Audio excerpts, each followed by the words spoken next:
Добрый день, уважаемые родители, преподаватели и гости! Мы рады приветствовать вас на ежегодном традиционном собрании родителей-первокурсников, приуроченном ко Дню Матери. Приглашаем занять свои места на сцене председателя Совета ректоров вузов Республики Башкортостан, ректора Башкирского государственного педагогического университета имени Мифтахиддина Акмуллы Салавата Талгатовича Сагитова,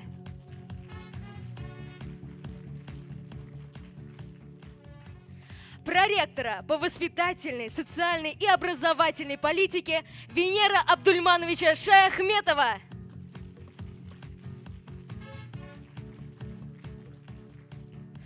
старшего оперуполномоченного управления по контролю за оборотом наркотиков МВД по Республике Башкортостан майора полиции Регину Равильевну Кирееву, терапевта Государственного бюджетного учреждения здравоохранения поликлиника номер 1, врача высшей категории Рафию Фазыловну Буранбаеву, педагога-психолога Департамента по воспитательной работе и молодежной политике Светлану Аркадьевну Макарову,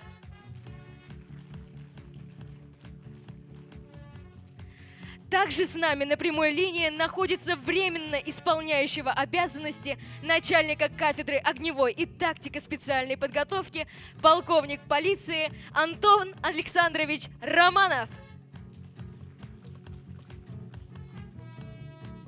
В общеуниверситетском собрании принимают участие директор Института исторического, правового и социально-гуманитарного образования Оксана Алексеевна Шамигулова, исполняющий обязанности директора Института педагогики Ирина Геннадьевна Баранилова, декан факультета психологии Лилия Рашитовна Халикова, декан факультета башкирской филологии Ляйля Митхатовна Хусаинова,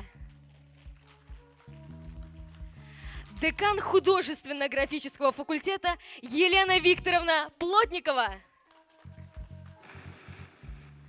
директор колледжа Акмулинского университета Валерий Генрихович Иванов, заместитель директора по воспитательной работе Института физической культуры и здоровья человека Кристина Валерьевна Иксанова, заместитель директора по учебной работе Института филологического образования и межкультурных коммуникаций Юлия Александровна Новоселова, заместитель декана по учебной работе естественно-географического факультета Милюша Рафаэловна Нуркаева, исполняющий обязанности директора Института физики, математики, цифровых и нанотехнологий Далия Лиразиевна Гес. Слово для открытия собрания предоставляется ректору Башкирского государственного педагогического университета имени Мифтахиддина Акмуллы Салавату Талгатовичу Сагитову.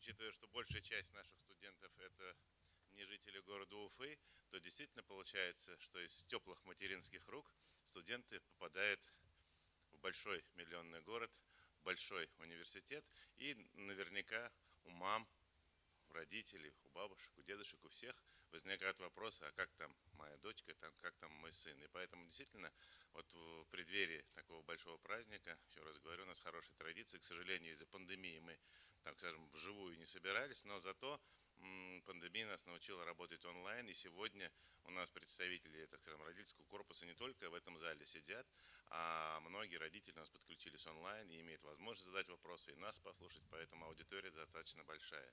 Но и пользуясь этой прекрасной возможностью, великолепной возможностью, уважаемые наши мамы, я от всей души вас поздравляю с этим прекрасным праздником.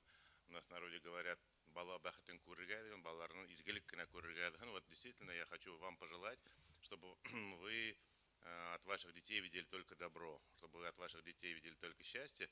Ну а мы здесь уже в университете будем стараться помочь вам в этом, где-то дать профессию, где-то где-то дать навыки, где-то дать компетенции, где-то какие-то новые, скрытые, может быть, до этого возможности ваших детей раскрыть, открыть, чтобы этот человек, на самом деле, он еще молодой, первокурсник, жил полной, полноценной, полнокровной жизнью.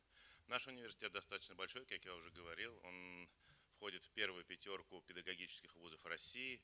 Это для нас очень приятно. Вот у нас в этом году 55 лет нашему вузу, и в 1976 году впервые, образовался в 1967 году, а в 1976 году, тогда еще Башгоспединститут попал в первую категорию вузов нашей страны. И с того времени вот в этой планке, в первой категории входим всегда. Мы ниже не опускаемся, потому что здесь великолепный профессорский преподавательский корпус, великолепные педагоги, как непосредственно в университете, так и в нашем колледже. Колледж у нас самый большой в республике. Вот здесь за последние годы мы сумели значительно обновить наши корпуса, и ремонты сделать, и самое главное оборудование приобрести. Но еще раз, здесь не просто, это самое легкое на самом деле сделать ремонт и приобрести оборудование. Наверное, самое главное вложить смысл в это оборудование, чтобы дети, которые здесь учатся, выходили уже с новыми какими-то уже дополнительными навыками. И слава богу, это действительно у нас потихонечку получается. Мы посчитали, вот где-то за последние 3-4 года почти 550 миллионов рублей было вложено на обновление инфраструктуры. И вы сегодня сможете, кто захочет, пройтись по этим аудиториям, пройтись по этим мастерским, лабораториям, залам, где каждый день обучаются ваши ребята. Наша следующая задача, большая задача, которую мы перед собой ставим, это наш кампус, это наше общежитие. И там потихонечку мы начали одно общежитие делать, но я думаю, мы продолжим эту работу, потому что понимание у нашего учредителя Министерства просвещения России есть. И отношение вроде к нашему вузу неплохое, поэтому мне очень хочется надеяться, что мы со следующего года уже более основательно займемся нашими общежитиями, потому что они требуют обновления, требуют реновации, некоторые просто требуют там где-то косметический ремонт, где-то, может быть, посерьезнее надо подходить. Но мы еще раз говорю, мы к этому идем, у нас есть четкий план, и пока вроде мы этот план выдерживаем. На самом деле, вы, наверное, кто удивляетесь, почему здесь люди в погонах сидят, здесь там на связи, но не из-за того, чтобы вас запугать, а наоборот, чтобы где-то предупредить, потому что мы все, опять-таки, с вами видим, мы все знаем, что происходит в интернете, там своя какая-то жизнь идет, и зачастую наши ребята, они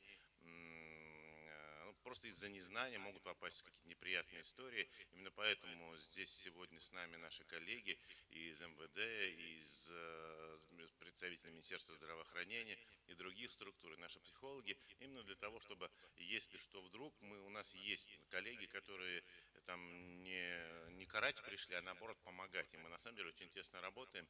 И стоит отметить, что в нашем вузе, я не припомню случая, не дай бог, чтобы он там случился, чтобы что-то там серьезное, страшно случилось, чтобы ребенок попал в какую-нибудь беду. Потому что на самом деле у нас серьезный блок воспитательной работы, но в педагогическом вузе по-другому, наверное, быть и не может, потому что мы сами готовим будущих наставников, потому что мы прекрасно понимаем, что вот сегодня он пришел, там ему 17-18 лет, через 4 года, через 5 лет он выйдет, и уже этот ребенок, который сегодня ребенок, он уже будет специалистом, и он завтра уже, по сути дела, пойдет либо каким-то малышам, либо к детям постарше, и, конечно, вот эти навыки должны у него быть, именно чтобы как общаться с детьми разного возраста, как общаться кто постарше, с подростками и так далее, и так далее.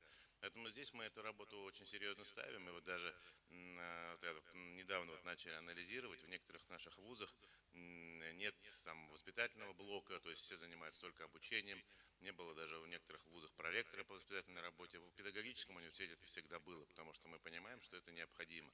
Потому что, еще раз говорю, что отличает наших студентов всегда, что это люди, вернее, это специалисты, которые всегда будут общаться с людьми. не с машинами, не только с компьютерами, там, не с механикой, а с живыми людьми.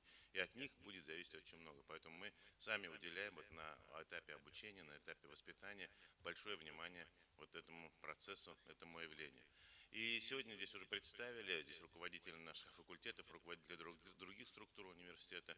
И я предлагаю действительно, что в формате таком достаточно там живом на ваши ответы. У нас ряд вопросов, насколько я понимаю, поступил в онлайн-формате, да. Сегодня на вот ваши вопросы, уважаемые родители, мы готовы ответить. Вот сейчас только мы шли по площади, встретился с одной мамочкой. Я просто порасспрашивали, я говорю, а вот зачем сюда пришли-то? Она говорит, у меня сын ничего не рассказывает, а мне интересно посмотреть, где он учится. Действительно, и это правильно, прийти своими глазами взглянуть, опять-таки, как пословица говорит, лучше один раз увидеть, чем там 100 раз услышать, да. И на самом деле, поэтому я призываю вас не стесняться, задавать вопросы. Все наши службы сегодня здесь, все специалисты сегодня здесь. И готовы поделиться, вас услышать. Опять-таки, может быть, какие-то тонкости есть, которые мы не знаем про ваших детей. Мы будем, наоборот, только вам благодарны, если вы что-то подскажете про ваших любимых чат. Я завершаю, наверное, свое вступительное слово. Еще раз, уважаемые дорогие мамочки, я искренне поздравляю вас с этим прекрасным днем. Все мы обязаны своей жизнью, своим появлением на свет нашим родителям, прежде всего, конечно, маме, которая выносила нас, которая выпустила нас на этот белый свет, но которая не отпускает, а держит в своих теплых и мягких руках. Вот пусть на самом деле в вашей жизни поменьше будет всяких серых дней, пусть побольше будет солнечного света, пусть побольше будет любви, радости. И еще раз говорю, наш университет, наши специалисты, наш профессорско-преподавательский корпус всегда готов вам в этом помогать. Спасибо вам большое. И я, если вы мне разрешите, я одновременно являюсь председателем Русского географического общества по Республике Башкортостан. У нас сегодня семинар, 2 дня идет. Мы собрали со всех городов и районов руководителей районных отделений, городских отделений. Свою работу немножко корректируем, им подсказываем, их тоже обучаем. Если ко мне таких прям насущных вопросов нет, я бы попросил вас разрешения вот в соседнюю аудиторию пройти и дальше обучать уже своих коллег по Русскому географическому обществу. А вам на съедение я оставляю всех тех, кто представляет наш университет. Договорились, дорогие друзья? Спасибо вам большое, Рахмет Байрамына. Благодарим вас, Салават Талгатович. Слово предоставляется проректору по воспитательной, социальной и образовательной политике Венеру Абдульмановичу Шаяхметову. Доброе утро, уважаемые родители. Если, как Салават Талгатович у нас сказал, Амина Раисовна, директор учебно-методического департамента, собирает вопросы, можно будет написать, волонтеры вам помогут с бумагами, с ручками, да, и также можно писать в чате, по ссылке которой, да, вот они уже поступают, она их сортирует, и мы уже на вопросы будем отвечать, наверное, в конце нашего собрания. В структуру университета входят 1 колледж, 6 институтов, 4 факультета и 33 кафедры. Обучение проходит по 32 аккредитованным укрупненным направлениям подготовки. Это 194 образовательных программ, где обучаются ваши дети. На сегодняшний день в БГПУ обучается 19 тысяч студентов. На первый курс очной формы обучения поступило 1742 студента. Это 1186 по программам высшего образования и 556 студентов обучаются по уровню среднего профессионального образования. Учебный процесс основывается на следующих нормативно-правовых законах и актах. Вот вы их здесь видите, я зачитывать не буду, в принципе он построен именно согласно этим законам и актам. В общую трудоемкость освоения программы включена контактная работа преподавателя со студентами, это лекции, практические занятия, лабораторные работы. Самостоятельная работа студенты у нас также включена, практики, контроль, текущий в семестре, промежуточный на сессии, итоговая государственная аттестация, уже на окончании. С главной страницы официального сайта университета можно легко перейти на страницу любого структурного подразделения, щелкнув по ссылке «Структура университета», выбираете необходимый институт, факультет и переходите на эту страницу. На странице института, факультета можно посмотреть новости, документы, преподавателей, которые работают с вашими детьми, а также расписание занятий. По ссылке «Сведения об образовательной организации» вы сможете ознакомиться с действующими документами вуза, информацией по образовательной программе, по научной деятельности и прочее. Всего 15 разделов. Ну, это чтобы вам удобнее было ориентироваться, мы как бы решили проговорить.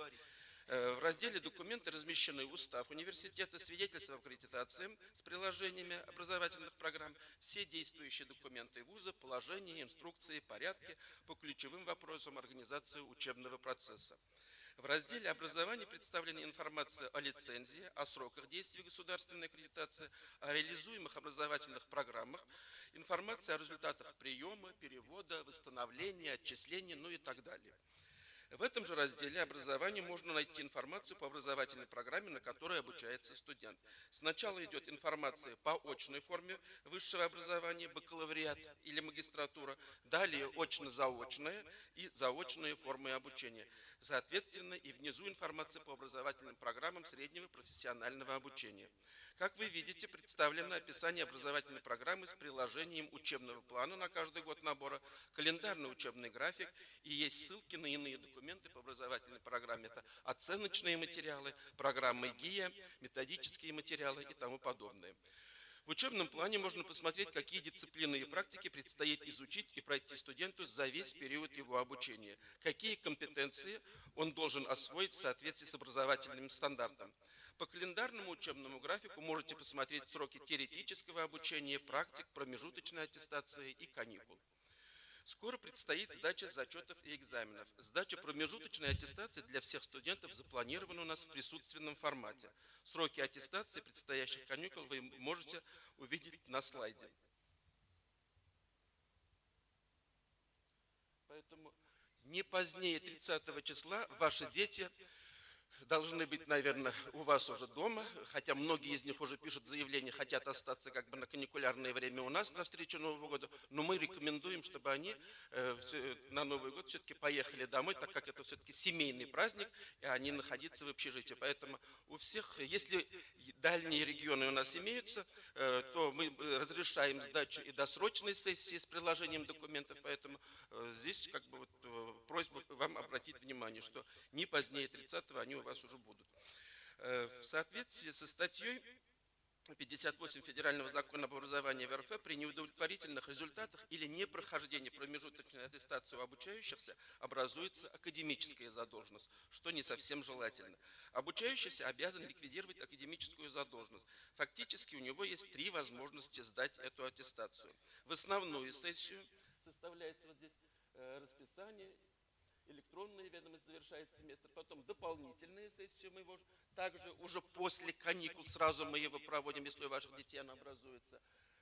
Далее, значит, крайне нежелательный вариант, это вот 3-й вариант, это комиссия по ликвидации академической задолженности. Если на этой комиссии ребенок не получает удовлетворительную оценку, либо не является по неуважительной причине, то мы, к сожалению, его должны будем отчислить. Поэтому здесь просьба более внимательно относиться к итогам сессии. Студенты, обучающиеся по программам бакалавриата и магистратуры, и их родители через вкладку «Студенту» с главной страницы сайта университета или через сайт особо СПУ могут перейти в электронную информационно-образовательную среду вуза. Вы видите вкладки «Оценки», «Расписание», «Личный кабинет». С этой средой каждого первокурсника знакомят и учат, как пользоваться на дисциплине электронная информационная образовательная среда. С расписанием вы уже ознакомились как вот на предыдущем слайде. С вкладки «Факультеты» вы можете попасть на страницу своего факультета и института. В разделе «Сводные оценки», зная номер студенческого билета либо зачетной книжки, они идентичны, вы сможете посмотреть итоговую ведомость студента, все ли дисциплины и практики им сданы.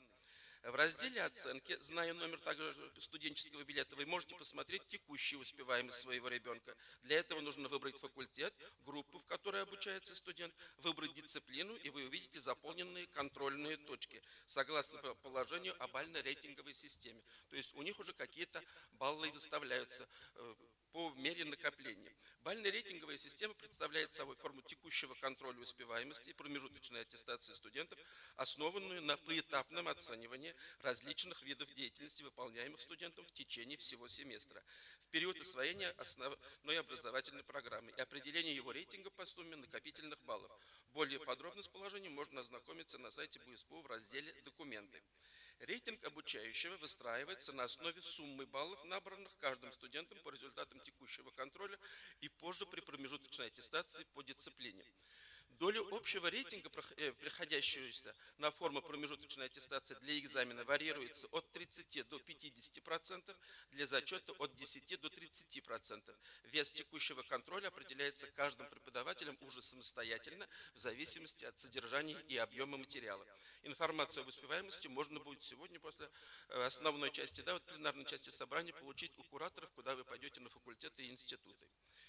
В личном кабинете у нас с этого года студент может ознакомиться со своим расписанием, детально изучить свой учебный план, посмотреть свои оценки по сданным зачетам, экзаменам, курсовым работам и другим формам контроля. Здесь он будет вести свое портфолио обучающегося, пополняя его данными о своих индивидуальных достижениях. Ну и с этого года мы облегчили для наших студентов вариант, они могут заказывать справки тоже через личный кабинет. Это намного ускорило процесс, когда они заказывались в деканате отдельно, теперь уже он персонально заказывает, и к нему туда же на электронную почту эта справка приходит.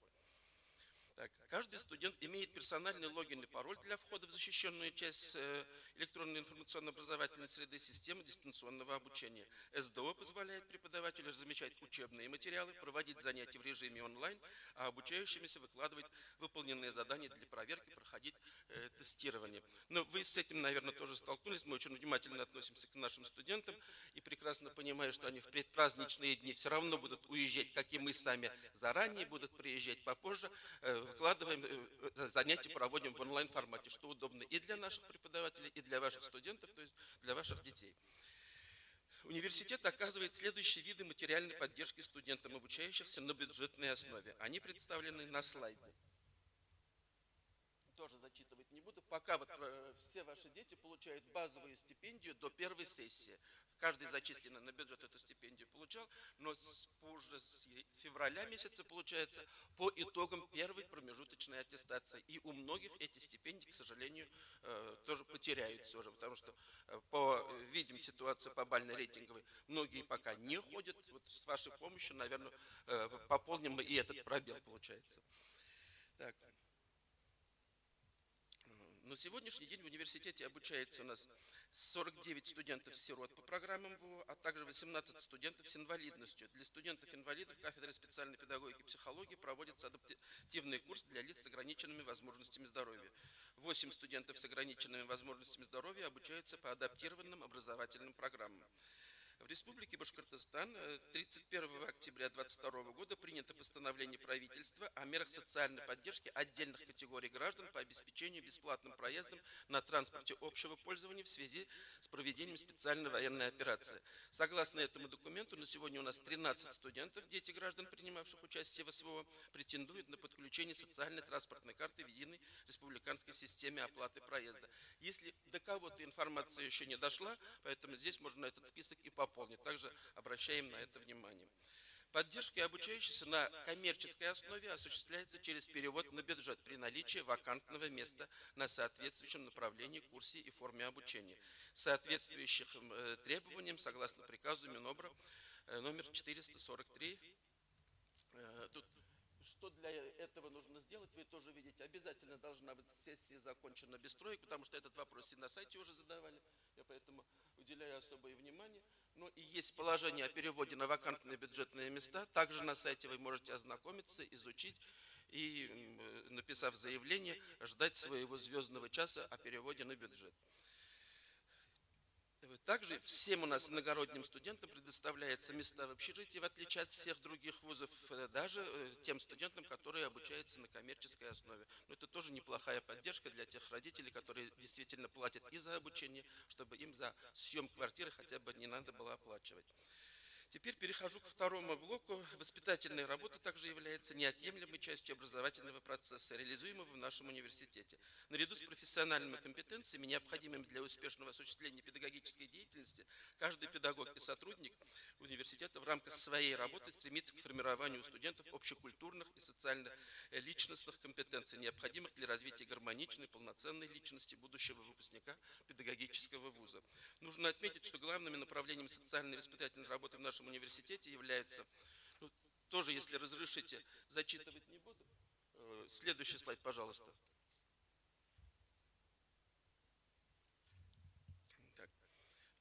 Студенческий совет – это объединение, созданное целью выражения и защиты интересов студентов через руководство факультета, института и вуза. Студенческий совет обеспечивает реализацию прав студентов на участие в обсуждении и решении важнейших вопросов деятельности факультета, института, решения вопросов жизнедеятельности студенчества, развития социальной активности, поддержку и реализацию социальных инициатив. Такой же совет создан и в общежитии, где проживают ваши дети. Один из крупнейших у нас блоков – это студенческий совет общежития. В составе Объединенного совета обучающихся функционирует в каждом общежитии. В общежитии проживает на сегодняшний день первокурсников у нас 598. И несовершеннолетних ваших детей мы в 10 часов каждый день проводим перекличку в целях безопасности, согласно тем законам, которые предполагают. Студсовет общежития проводит воспитательную, культурно-массовую и спортивную работу среди проживающих в общежитии. Встречи, тематические вечера, диспуты, различные формы художественной самодеятельности, спортивные игры, конкурсы, соревнования. Принимают участие в заселении студентов, в организации самообслуживания проживающих в общежитии, в выполнении работ по поддержанию порядка и чистоты в жилых комнатах и бытовых помещениях. Следит за соблюдением жильцами правил внутреннего распорядка. В университете по инициативе студентов созданы и функционирует 16 студенческих объединений. Вы их вот тоже все видите, куда совершенно спокойно могут ваши дети бесплатно записаться, посещать, то есть чтобы было чем заняться, а не то, что ненужными вещами.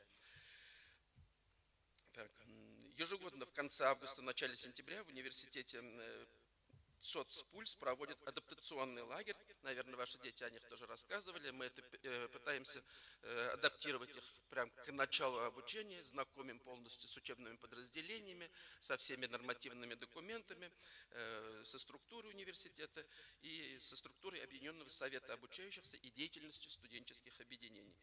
Согласно рабочей программе воспитания деятельности университета не может обойтись без добровольчества, волонтерства. Волонтерский центр наш создан еще в 2012 году по инициативе студентов, пропагандирующих идеи здорового образа жизни. Сейчас он насчитывает 2500 добровольцев, среди которых не только студенты, но и сотрудники вуза и школьники.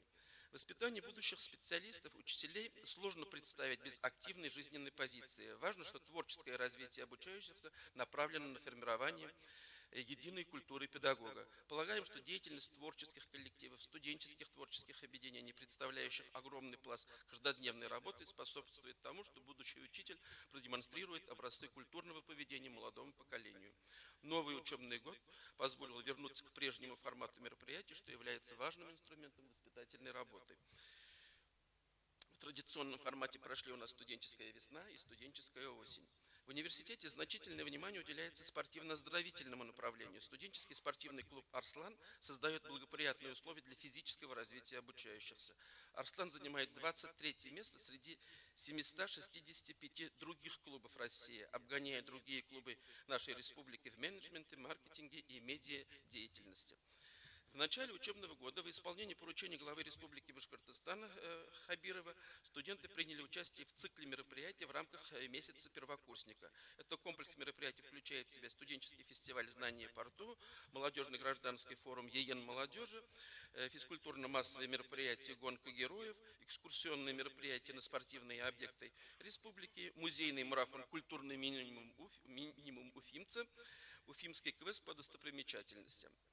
При департаменте по воспитательной работе и молодежной политике работает педагог-психолог. Мы ей специально слово предоставим. И на этом я заканчиваю, коллеги. Последний слайд вы видите, пожалуйста. Здесь можете записать, куда можно обратиться с вопросами, по программам СПО, по программам высшего образования. Если будут вопросы, то, пожалуйста, Амине Раисовне отправляем. Спасибо за внимание. Благодарим вас, Венер Абдульманович. Слово предоставляется старшему оперуполномоченному управления по контролю за оборотом наркотиков Министерства внутренних дел по Республике Башкортостан майору полиции Регине Равильевне Киреевой. Спасибо. Доброе утро, уважаемые родители. Мне тоже очень хочется поздравить присутствующих мам с приближающимся праздником, пожелать крепкого здоровья, пожелать, чтобы та забота и тепло, которое вы отдаете своим детям, сполна возвращались от них к вам.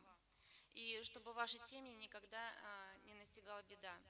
том числе наркомании. К сожалению, даже в предпраздничный день мне приходится говорить об этой проблеме, потому что она остается актуальной среди нашей молодежи.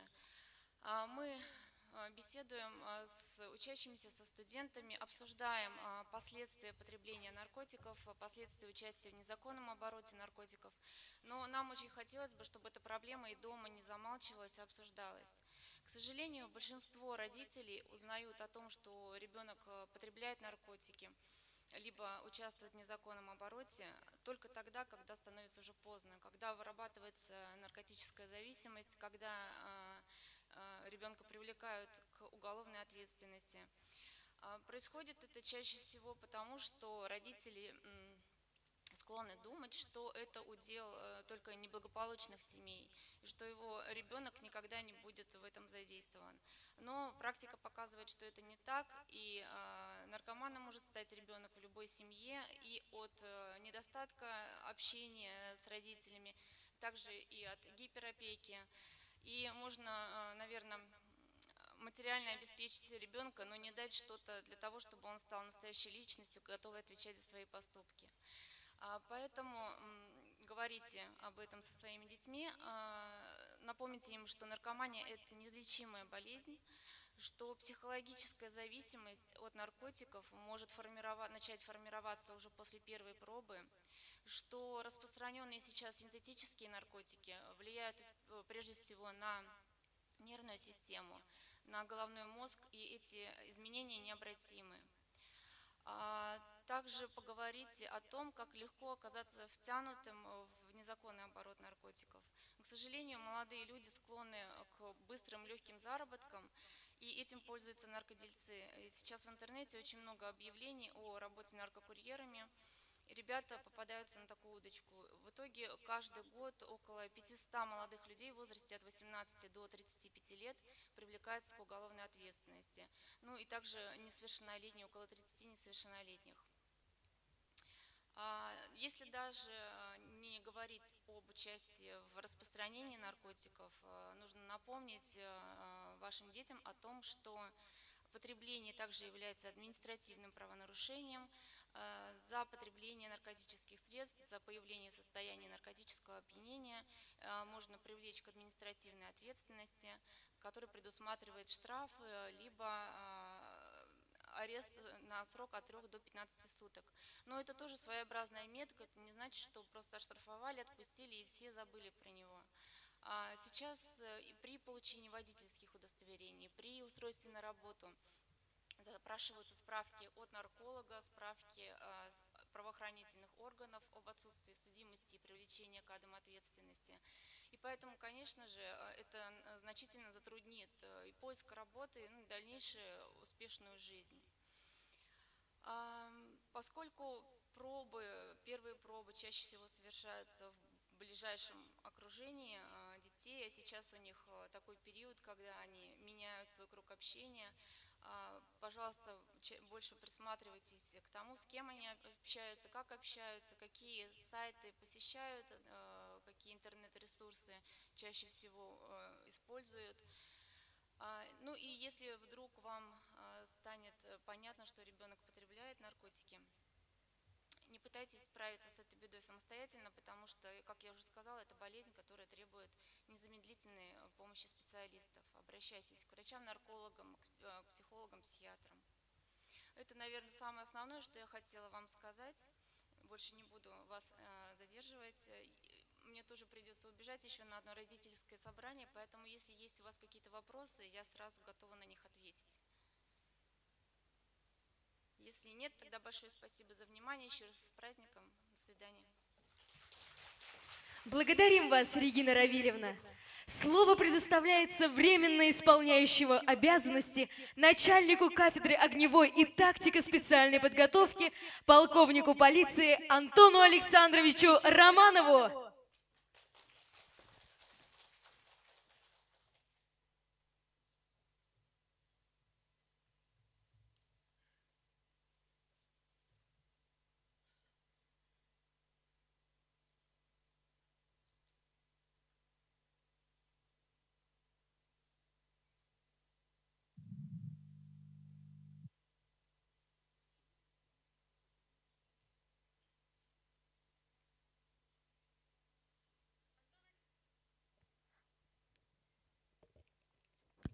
Антон Александрович, вы на связи?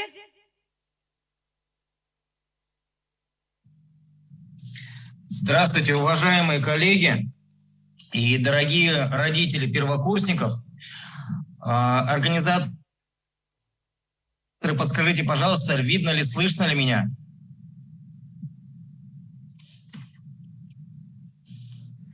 Да, Антон Александрович, вас видно и слышно. Отлично. Значит, прежде всего, дорогие родители первокурсников, позвольте поздравить вас с этим значимым событием в истории ваших детей, ваших семей.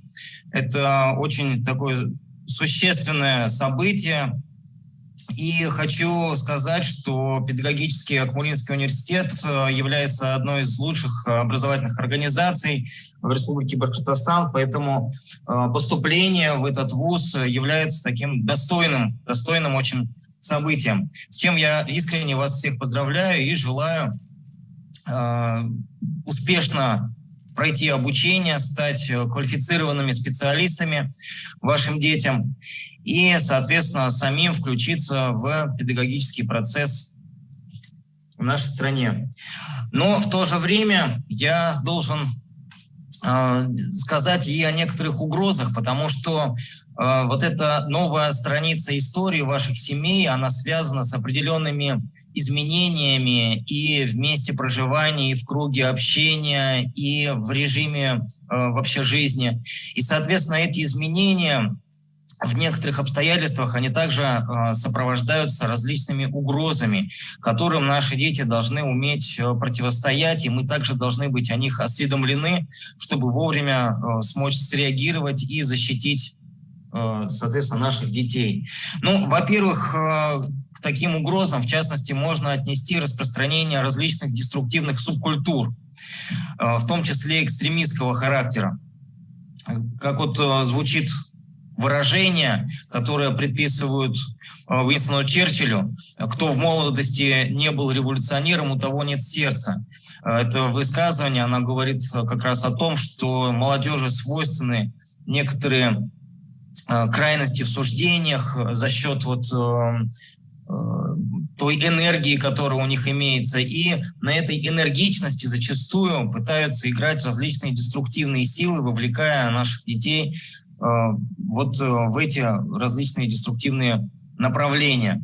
Но здесь для профилактики этого, прежде всего, необходимо направлять эту энергию, молодую энергию, в позитивное русло. И вот Венер Абдульманович в своем докладе рассказал как раз о том, что в Акмолинском университете для этого созданы все условия.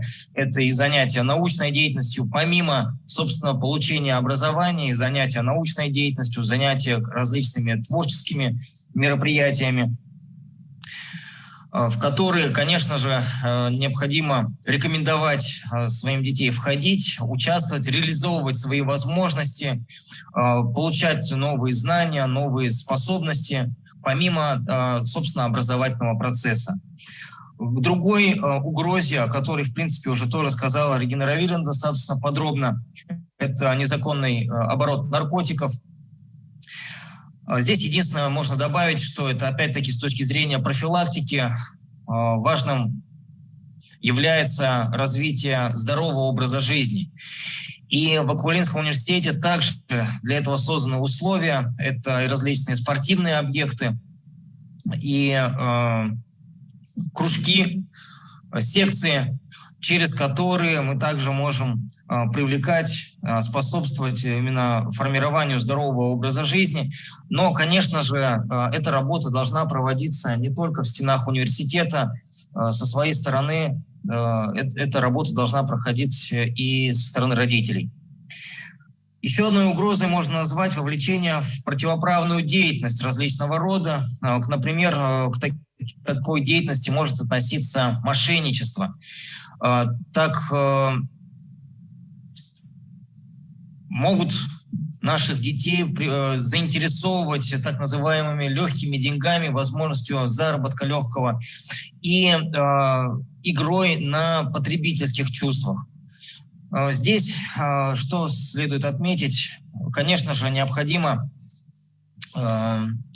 доводить информацию о том, что за противоправную деятельность, во-первых, предусмотрена ответственность, и, конечно же, с точки зрения именно профилактики, как альтернатива этим деструктивным проявлениям, необходимо развивать какие-то, напротив, позитивные ценности, связанные с участием в волонтерском движении, с благотворительной деятельностью и так далее. И Кумринский университет опять-таки может похвалиться определенными достижениями и в этой сфере.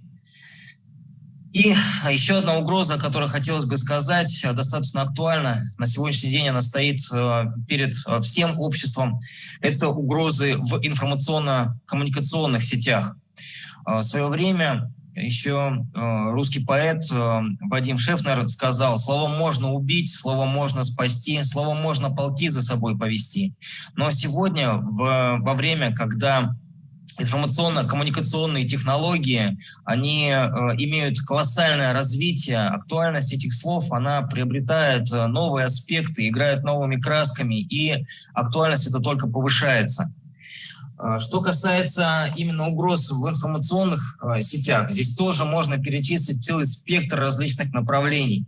В частности, это распространение вредоносных программ, порча компьютерной техники, которая происходит через различные хакерские атаки, через заражение персональных компьютеров, гаджетов вредоносными программами.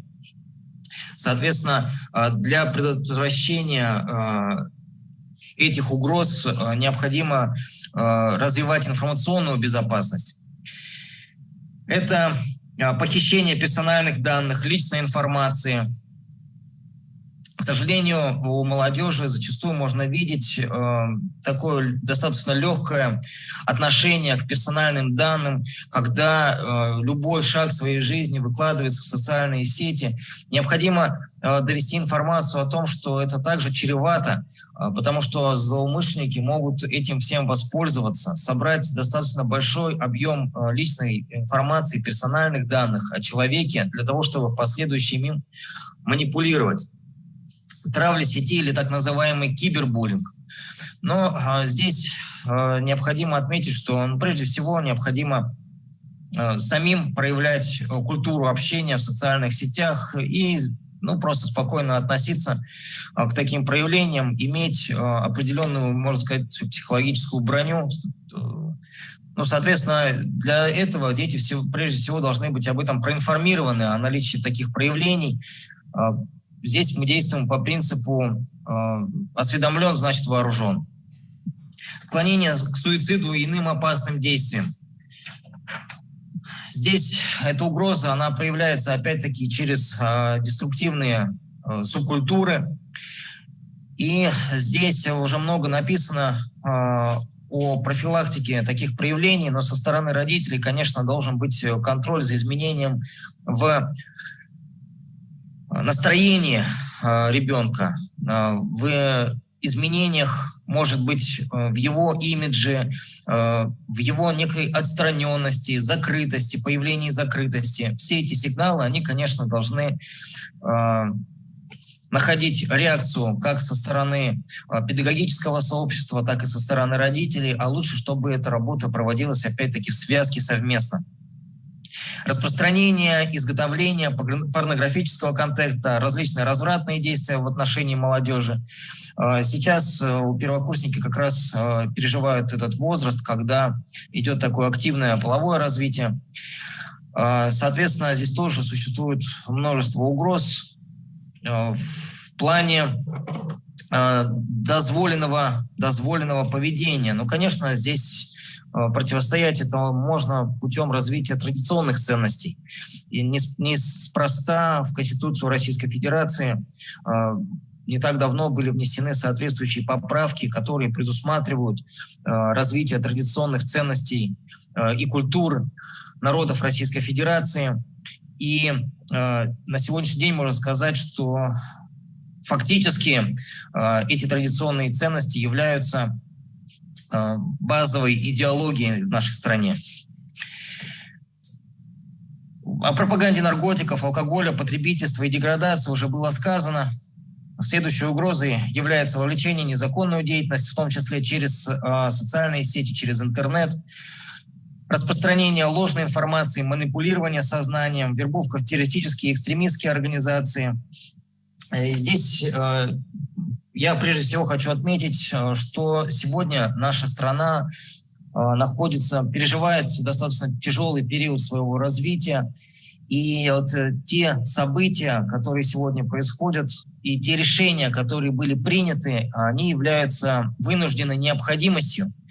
Потому что если бы эти решения не были приняты, в частности, по проведению специальной военной операции, то, может быть, не в этом году, но обязательно в ближайшее время наша страна столкнулась бы с гораздо более опасными проявлениями, с гораздо более опасными угрозами. Но участие в специальной военной операции, оно, опять-таки, заставляет нас обратить внимание на то, что наш противник, я говорю о противнике не только, который находится в соседней стране, но и гораздо дальше. Он, конечно же, не глуп, ни в коем случае не стоит его недооценивать. И он прекрасно понимает, что исключительно военным путем с нашей страной справиться ему не удастся. Поэтому уже сегодня ведется массированная работа по воздействию в информационной среде. И в том числе эта работа ведется в направлении именно молодежи, потому что именно молодому сознанию гораздо легче закинуть различные, так сказать, вводные, манипулировать их сознанием, играя на эмоциональности и так далее, и так далее. Соответственно, здесь необходимо также нам проводить работу по доведению информации, по разъяснению причин и сущности тех решений, которые были приняты, по изучению истории прежде всего, потому что именно изучение истории позволяет выработать определенную защиту от вот этих вот манипуляций. И здесь, завершая свое выступление, хотелось бы отметить, что участие в специальной военной операции, оно также налагает на всех нас определенные обязанности. Так, вы знаете, что многие уже сегодня включаются в этот процесс поддержки вооруженных сил, и здесь участвуют, необходимо отметить, не только вооруженные силы Российской Федерации, Росгвардия в том числе, и сотрудники органов внутренних дел в целях обеспечения правопорядка в новых регионах Российской Федерации. И многие здесь, в Башкирии, кто-то отправляет деньги, кто-то идет сдавать кровь. Вы знаете, что в частности, в Уфе, в Башкирии группа женщин, как и во многих других городах Российской Федерации, объединились для того, чтобы готовить, шить носки, пояса для военнослужащих. Кто-то готовит, собирает экипировку, оборудование и так далее, и так далее. То есть здесь мы должны все включаться в этот процесс и, работая на 300% эффективности, засучив рукава, честно делать свое дело. Что касается детей, то их основная обязанность, сейчас мы тоже должны им это разъяснить, это получение образования, чтобы они стали профессионалами своего дела. И именно этим они также смогут способствовать развитию нашей страны, созидательному развитию нашей страны. Ну и завершая, хотелось бы еще раз отметить, что вся эта работа по противодействию этим угрозам, она должна проводиться во взаимодействии, тесном взаимодействии педагогического сообщества с родителями. Только в этом случае эта работа будет максимально эффективна. На этом у меня все. Спасибо за внимание. Могу ответить Благодарим на вас, вопросы. Антон Александрович. Слово предоставляется врачу высшей категории поликлиники номер 1, город Уфа, Рафие Фазыловне Буранбаевой.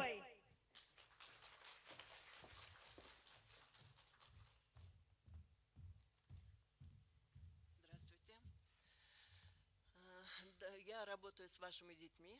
Мы два врача на БГПУ.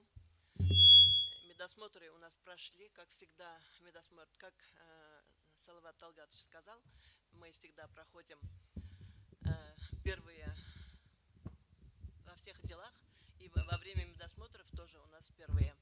Как только зачисление приказа подписано о зачислении, на следующий день начинаем медосмотр на заселение в общежитие. При окончании не успеваем закончить медосмотры заселения в общежитие, начинаем медосмотры первого курса. Но по медосмотрам первого курса хочу сказать, что все приходят очень здоровые, 86-е формы, все здоровые, годные. У всех стоит группа здоровья первая. Но во время медосмотров мы выявляем некоторые заболевания, это показатель снижается, и мы определяем физкультурную группу. Соответственно, этому мы стараемся объективно посмотреть, какое состояние здоровья ребенка, такую группу ставим. Есть у нас, как сказали, ограниченные студенты, которые у них освобождаются от урока физкультуры, но медосмотры они первые курсы все равно проходят у нас. И прикрепление остается при нашей поликлинике. Вот такой студенческий центр по всей России у нас 4. Москва, Питер, Казань и наша. У нас немножко особенности другие по сравнению со взрослыми поликлиниками, осмотры, консультации. И особенно обращаем внимание на состояние здоровья детей. Динамики наблюдаем в течение 4-5 лет. Идет ухудшение, улучшение. Если ухудшение, сразу берем на учет, начинаем лечение и соответствующие рекомендации все даем. Если все нормально, у нас все созданы условия в нашем вузе для занятий спортом, физкультурой. У нас ни у одного вуза по Башкирии, даже России не могу сказать, но по Башкирии нет, чтобы было 2 бассейна вуз имел. Пожалуйста, пусть занимаются спортом. Там тренажерные залы, там специальные подготовительные классы. Можно заниматься, формировать свое здоровье сполна с первого курса. После окончания медосмотров мы определяем группы здоровья, даем вот эти заключения вузы, по какой группе физкультуры занимаются. После этих они уже начинают заниматься, обращаются на прием к нам, прикрепление в нашу поликлинику идет, студенческий центр поликлиники, сейчас ИГБУЗ 5. У нас присоединение произошло первой поликлиники с 5-й больницей, сейчас ИГБУЗ 5 мы считаемся. Студенческий центр находится на Тюрюпа 4, на 5-м этаже, весь 5-й этаж мы занимаем для студенчества. Все специалисты у нас есть, все консультации у нас возможны в пределах Башкортостана, даже России, если при необходимости выходим через Минздрав. Поэтому очень хочется, чтобы ребята берегли свое здоровье, занимались спортом, по возможности занимались в тренажерными залах.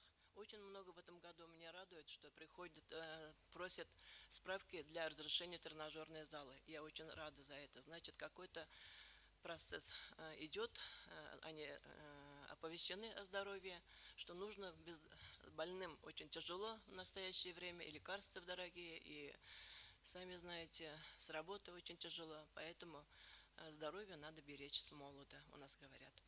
Поэтому после медосмотров у нас приемы ведут 2 врача, как я сказала. В основном я в первую смену, потому что вуз работает первую смену, в основном учатся все. Все вопросы, которые нужно решать со здравоохранением, в первую смену происходит, поэтому я в основном выхожу в первую смену. А второй доктор меняется. После этого еще хочу сказать, что которые взяты на диспансерный учет, но дети у нас хорошие. Вот когда приглашаешь, когда звонишь, что-то нужно делать, какие-то дополнительные анализы, если консультация, когда необходимо, они очень охотно идут. Но когда назначается лечение, вот я постоянно не могу контролировать, поэтому рекомендую вам тоже, чтобы, если назначены какие-то лекарства, чтобы они принимали, и я им говорю, там в течение месяца или 3 месяцев, там вот это контролировалось тоже с вами, хоть по телефону, или когда они приезжают домой к вам. Ну, в общежитии уже было сказано все.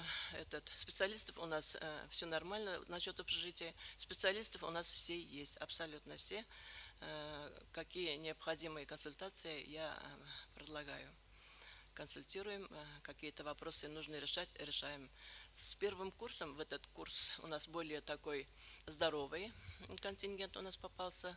Здоровый контингент, но есть и больные, но этих было работы поменьше, и поэтому сейчас мы основную работу вовлечены в учебный процесс. Так, профилактическое отделение медосмотра у нас проводится на улице Чернышевская, 125, отдельное профилактическое отделение. Там приемов нет, только медосмотры проходят.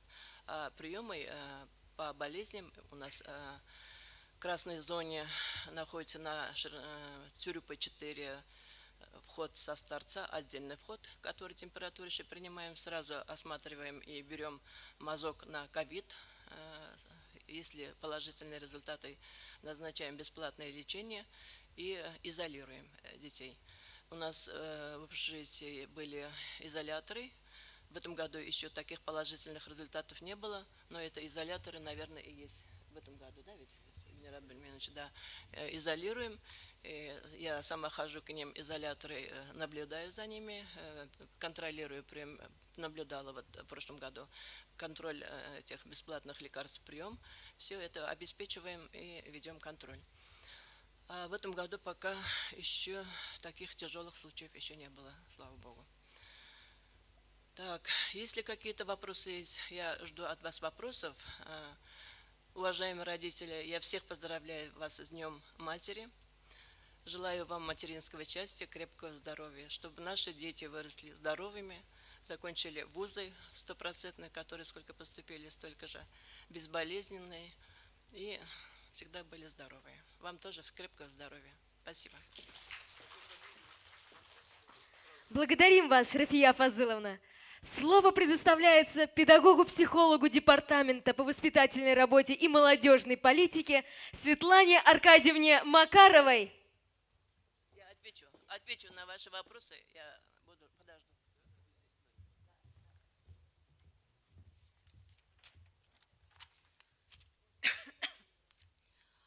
Добрый день, уважаемые родители. Хочу поздравить особенно матерей с нашим праздником, пожелать всем доброго здоровья и хорошего настроения. Что хочется мне в первую очередь сказать? Иногда посещение психолога вызывает у людей некоторые сомнения. Вот мне хотелось бы это сомнение сейчас немножечко развеять. В первую очередь работа педагога-психолога, да, включает в себя создание благоприятного психологического климата, поддержку и укрепление психологического здоровья ваших детей, адаптацию студентов-первокурсников к условиям вузовского образования. Кроме того, в процессе обучения, да, стараемся содействовать их личностному и профессиональному становлению, повышению психологической культуры всех участников образовательного процесса. Психологическое сопровождение осуществляется по различным направлениям. Это и психологическое просвещение и профилактика, диагностика, психологическое консультирование, коррекционная и тренинговая работа. Начинается она уже с самых первых дней пребывания ваших детей в нашем вузе. Еще во время адаптационного лагеря я встречаюсь с каждым студентом, ну, с каждым факультетом, когда они приходят группой на наши вертушки, мы встречаемся, и рассказываю, представляюсь и рассказываю, какую психологическую помощь они могут получить, чтобы у них не было потом недопонимания, кто такой педагог-психолог, куда к нему подойти, куда к нему обратиться, чтобы все эти сведения у них уже были. Одним из первых также адаптационных мероприятий, которые ежегодно проводятся в нашем университете, это входное психологическое тестирование. Оно проводится при помощи методики НПУ-прогноз и направлено на выявление низкой стрессоустойчивости, низкой адаптации, для того, чтобы потом помочь и поддержать студентов-первокурсников. В этом году прошло это тестирование 816 студентов. Далее результаты и подробные рекомендации по обучающимся, которые вошли в так называемую группу риска, представляются заместителем деканов по воспитательной работе, чтобы они уже тоже сопровождали их во время учебного процесса. И также я, в свою очередь, провожу дополнительную психологическую диагностику, консультативные беседы с этими студентами, коррекционную работу. В случае необходимости, если студенты испытывают какие-то сложности, сейчас, к сожалению, психологическое здоровье и у многих людей, взрослых, не только у студентов, но и в том числе и у студентов, несколько снизилось. Адаптационные возможности их тоже снизились, и это связывает в том числе и с заболеванием ковидом, с этой эпидемией. При необходимости студенты направляются к смежным специалистам уже в нашу студенческую поликлинику, где достаточное количество и неврологов, есть свой психотерапевт. И также в РКПЦ Минздрава РБ. Студенты-первокурсники, они не только испытывают какие-то сложности, да, но в том числе они еще и испытывают и определенное и воодушевление, и подъем активности, когда попадают в новую среду. И многие из них активно вливаются в работу студенческих объединений. И для того, чтобы сделать их деятельность более плодотворной, вот этой осенью, в октябре-ноябре месяце, во всех общежитиях студгородка были организованы и проведены тренинги по запросу студсоветов общежитий, направленные на командообразование, на развитие коммуникативных навыков, на повышение стрессоустойчивости. В таких тренингах поучаствовали где-то около 80 человек. В декабре для студентов-первокурсников запланирован тренинг «Сессия без стресса», где я и мои помощники с факультета психологии, да, мы постараемся снизить у них тревожность, неуверенность перед предстоящей сессией, подготовить психологически их к этому мероприятию. Наибольшим спросом у обучающихся, не только первокурсников, но и далее, пользуются индивидуальные консультации. На индивидуальные консультации студенты-первокурсники могут записаться, и они все это знают, вся эта информация им доступна. Они могут записаться, это мой личный телефон, записываются они в WhatsApp, и дальше мы с ними уже договариваемся конкретно, списываемся, договариваемся, я устанавливаю им время для индивидуальной консультации. Но вот сейчас я посчитала, с сентября месяца, никогда еще в предыдущие годы не было такого количества обращений за индивидуальными консультациями. Сейчас прошло уже порядка более 60 человек, причем большинство из них студенты-первокурсники, и эти консультации не всегда ограничиваются одним разом, да, иногда студенты приходят 2, 3 и так далее, кому-то приходится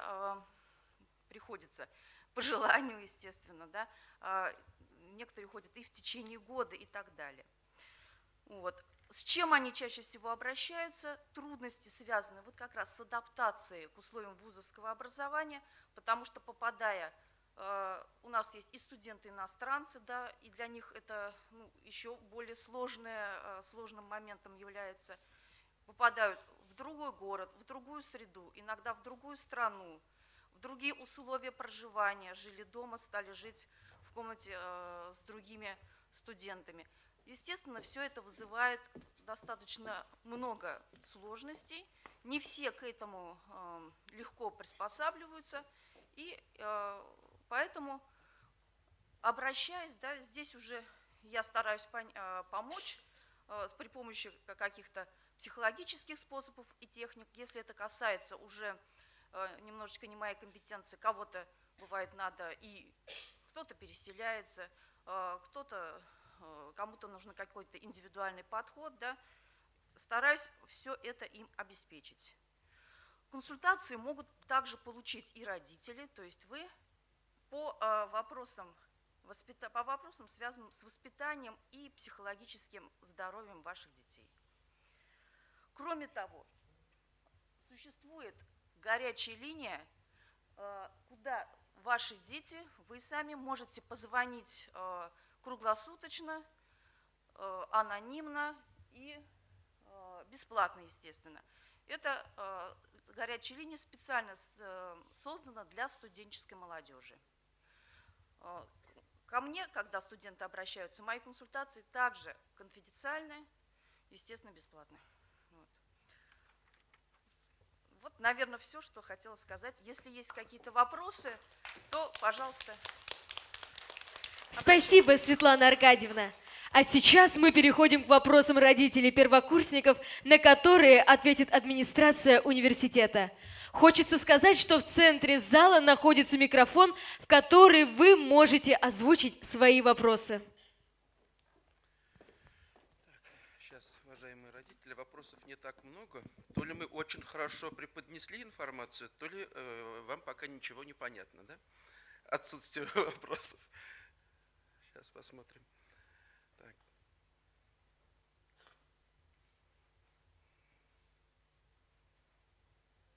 Спрашивают, в колледже перевестись на другую специальность, когда можно студенту, какие правила перевода? К сожалению, вот до первой промежуточной аттестации мы переводить никого не можем, и эти переводы у нас осуществляются при наличии вакантного бюджетного места. Пока, в принципе, все укомплектованные группы, они в том же составе продолжают обучение. Перевода пока невозможно. Интересует такой вопрос. Недавно дети учились онлайн, пары с утра до обеда или целый день могут быть. Если в этот день ребенку нужно ехать на место учебы, так как дистант заканчивается, может ли студент просмотреть урок позже и ответить на вопросы урока? В зимнее время не хотелось бы ближе к вечеру отправлять на дорогу ребенка. В принципе, все вот эти материалы, которые в онлайн-формате проходят у нас, их можно посмотреть в любое время, и можно то же самое задание прикреплять в удобное для ребенка время. То есть преподаватель смотрит по мере поступления, по мере прикрепления того или иного материала здесь. Так, следующий вопрос. Колледж также входит в АСУ БГПУ или учащийся колледжа на своем сайте смотрит свою успеваемость? Пока, к сожалению, у нас колледж еще не включен в АСУ БГПУ, у них свой сайт, но и успеваемость обучающегося колледжа можно узнать у куратора групп. У них кураторы групп работают очень плотно, в каждой академической группе прикреплен отдельный куратор. Для приема специалистов-врачей студентам предварительно нужно записываться или в живую очередь можно пройти?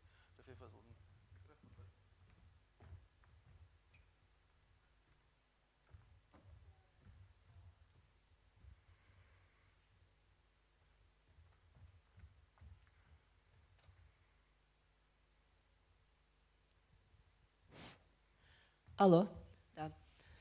Если они будут записаны заранее, это, конечно, лучше будет, чтобы, когда у них внеурочное время, чтобы уроки не пропускали или что-то. Если срочно приходит ребенок, я их принимаю всегда без записи, подхожу в регистратуру, запись производим через регистратуру. Сейчас у нас промет немножко изменился, без записи в регистратуре я не вижу, не могу найти на своем сайте.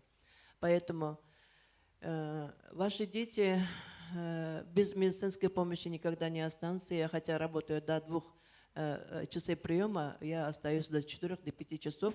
Все вопросы пока не решу, которые пришли дети, вопросы здоровья, там, со стороны медицинской тактики, я не ухожу. Так что не переживайте. Если кто-то там подошел попозже, после моего ухода, в таких случаях остается у нас второй врач. Они с утра до вечера медицинской тематикой обслужены.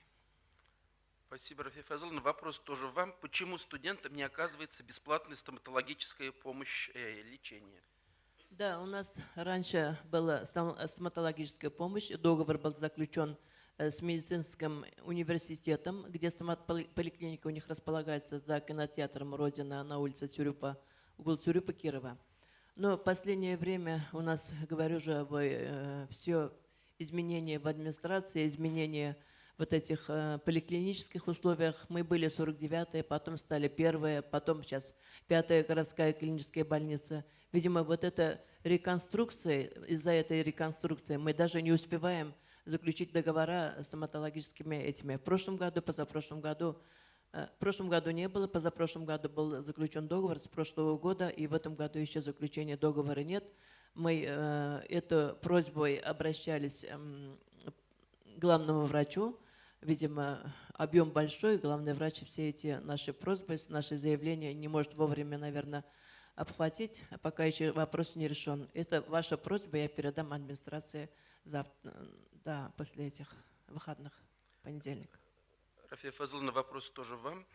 Куда именно обратиться, к какому неврологу иногородним первокурсниками с частыми головными болями? Не в ущерб учебе, если телефон, говорят. Так, невропатологу, эндокринологу, окулисту, гинекологу, там и других специалистов, я говорила, у нас все обследования, все специалисты есть для того, чтобы записаться. Могут они записаться через сайт? Если они не смогут записаться через сайт, они подходят ко мне, я через свой сайт записываю узким специалистам. И обследованием все могу записать сама. Я сказала вам, я с утра до вечера бываю там. Следующий вопрос тоже вам, Рафия Фазыловна. В связи с переменами обстановки у многих детей стрессы, на фоне этого они мало начинают кушать, мало спать, в последствиях падает гемоглобин, головные боли появляются. Как-то проводятся профпроверки? Да, я вам говорила, вот первый курс, мы сразу у всех брали анализы, всем проводили ЭКГ, это при поступлении, вот говорю, при поступлении. По ходу необходимости, если какие-то заболевания, у них признаки появляются заболеваний, они обращаются к нам, и все обследования проводятся еще в динамическом наблюдении, какой был ребенок анализы при первом обследовании, и через сколько-то месяцев, какие исследования, какие анализы стали в динамике. Если ухудшение состояния, там назначаем лечение, назначаем консультации. Если необходимость есть, то направляем на стаз-лечение, если в тяжелых случаях. Если, вы сами даже, родители, должны поговорить со своими детьми. Я часто нахожусь в институте, часто бываю в вот этих приближенных районах. Вот здесь Макдональдс через дорогу у нас. Все дети Макдональдсы наши. Меня видят, начинают там прятаться, отворачиваться, поворачиваться. Да, я им всегда говорю, когда рекомендации даю, только не Макдональдс. Правильное питание, только не Макдональдс. Пожалуйста, говорю, что какие, как принимать. Но они отворачиваются, заворачиваются, поворачиваются. Вы тоже должны поговорить с детьми, что эти питания такие пользы для энергию дают, но пользы для организма не дают. Очень много девочки приезжают к нам, вроде бы анализы были нормальные. Вот через 2-3 месяца смотришь, гемоглобин упал, да, вот одна девочка у меня лечится в настоящее время 52. Вот обследование провели, все выяснили, все заключается в питании. Все вопросы там, желудок, все проверили, все зависит от питания. Вы тоже со своими детьми поговорите, пожалуйста, о правильном образе жизни, правильном питании, правильные эти режимы дня, чтобы они могли не только сидеть в вот этих кафе, ногу на ногу, там чуть ли не на столе их ноги, обувь, и так, чтобы думали о здоровом образе жизни, прогулки на свежем воздухе, пробежки. У нас во всех общежитиях тренажерные залы есть. Кто бы ни приходил после проверки анализов ЭКГ, я им всем разрешаю заниматься в тренажерных залах, пожалуйста, чтобы они заботились о своем здоровье тоже. Вы с ними поговорите, пожалуйста, моя большая просьба. Рафия Фазыловна, вы сегодня очень популярны. Следующий вопрос тоже вам. В какой поликлинике дети сейчас прикреплены? После медосмотра открепили или нет? И тут же вопрос, продолжение. И где можно посмотреть результаты обследования? Так, они пишут заявление при говорила, что в медосмотре, когда на Шерншевского 125 профилактическое отделение наше есть, где проводятся у нас медосмотры на это заявление, и с тех пор они прикреплены у нас. ГБУС, номер 5, студенческий центр, там в этом, на Цюрюпа 4. На Цюрюпа 4 прикрепление. Без прикрепления работать я с детьми не могу, поэтому сейчас уже у нас новые условия, новые методики ведения больных, поэтому прикреплены они у нас. Они будут прикреплены до тех пор, пока не закончат обучение. В конце курса, когда они закончат, приходят, они подписывают у меня документы, обходные листы. Там я уже отмечаю, что ребенок закончил 5-й или 4-й курс, и потом только мы ждем еще 3-4 месяца, чтобы он успел трудоустроиться, или там поступать еще какие-то дальше учебные заведения, аспирантуры или там выше, и потом или ординатура, или магистратура часто остаются наши дети. Потом только открепляем. Если магистратуру он поступил к нам же, БГПУ остался в магистратуре, учеба продолжает еще 2 года, они прикрепления остаются у нас. А если уже ушли, мы открепляем где-то в сентябре, в октябре от нашей поликлиники. А так прикреплены, они как прикрепились, прикреплены у нас.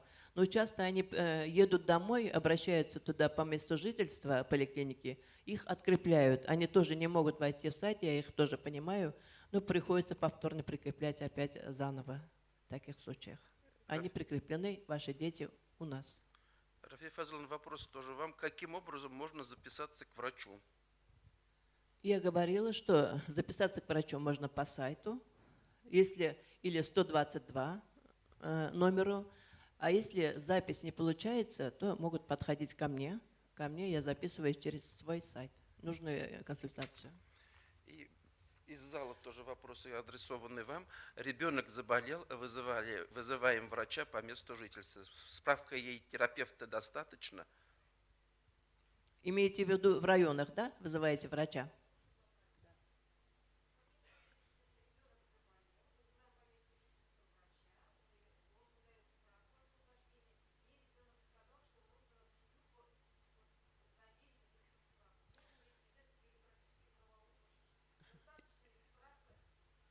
Для освобождения вы имеете в виду от занятий? Ну, я должна посмотреть этого ребенка. Он здоров? Или же продолжить это лечение дальше нужно ребенка? Если там они дают на 3-4 дня, за 3-4 дня они не могут не выздороветь, поэтому они открыто оставляют эту справку. А открытую справку в учебный час мы не можем сдавать, принимать они не могут, потому что там визы в конце нет, что он здоров. Поэтому надо, наверное, прийти ко мне. Очереди нет, я их выбираю, я знаю, что кто-то там на справках сидят, они могут. Но по часам все записано у нас, по минутам. Но иногда бывает, что они в гурьбой приходят, выспались, после 10 часов приемы начинаются, иногда бывает, когда анализы не сдавать, не этот. Нет, к нам надо приходить. К нам надо приходить, и последнюю визу ставим мы. Потому что, еще раз повторяю, студенческие поликлиники всего в России 4, и специфика работы у нас немножко отличается от других. Уважаемые родители, здесь поймите, пожалуйста, нас правильно, да, потому что у нас дети в основном иногородние, из районов везут справки, как будто там соседка выписывает, кто-то выписывает, и очень много пропусков бывает у детей. Поэтому мы полностью для выявления картины отправляем к Рафии Фазыловне.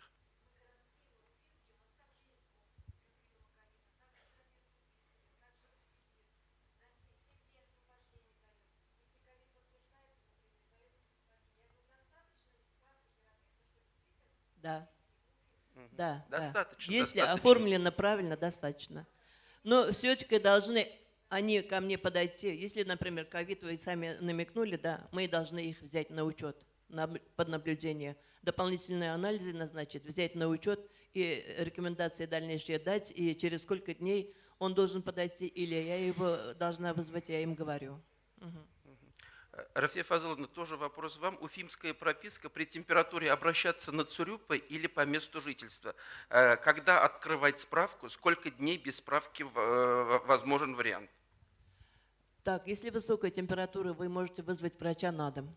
врача на дом, по месту жительства открывают они справки. Не обязательно прикреплять у ребенка, они могут на 3 дня открыть справку, на 3 дня до 5 дней, от 3 до 5 дней.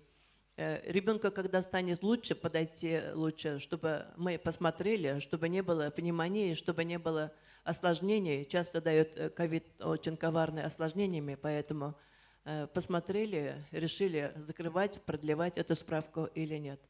Можете открыть по месту жительства. Но далее продолжение наблюдения будет у нас, если он сможет ходить, ребенок. Рафия Фазоловна, через какой сайт проводится запись? Уточните, пожалуйста. Так, 122 можно. И доктор.ру, по-моему, еще сайт. Доктор.ру. Спасибо.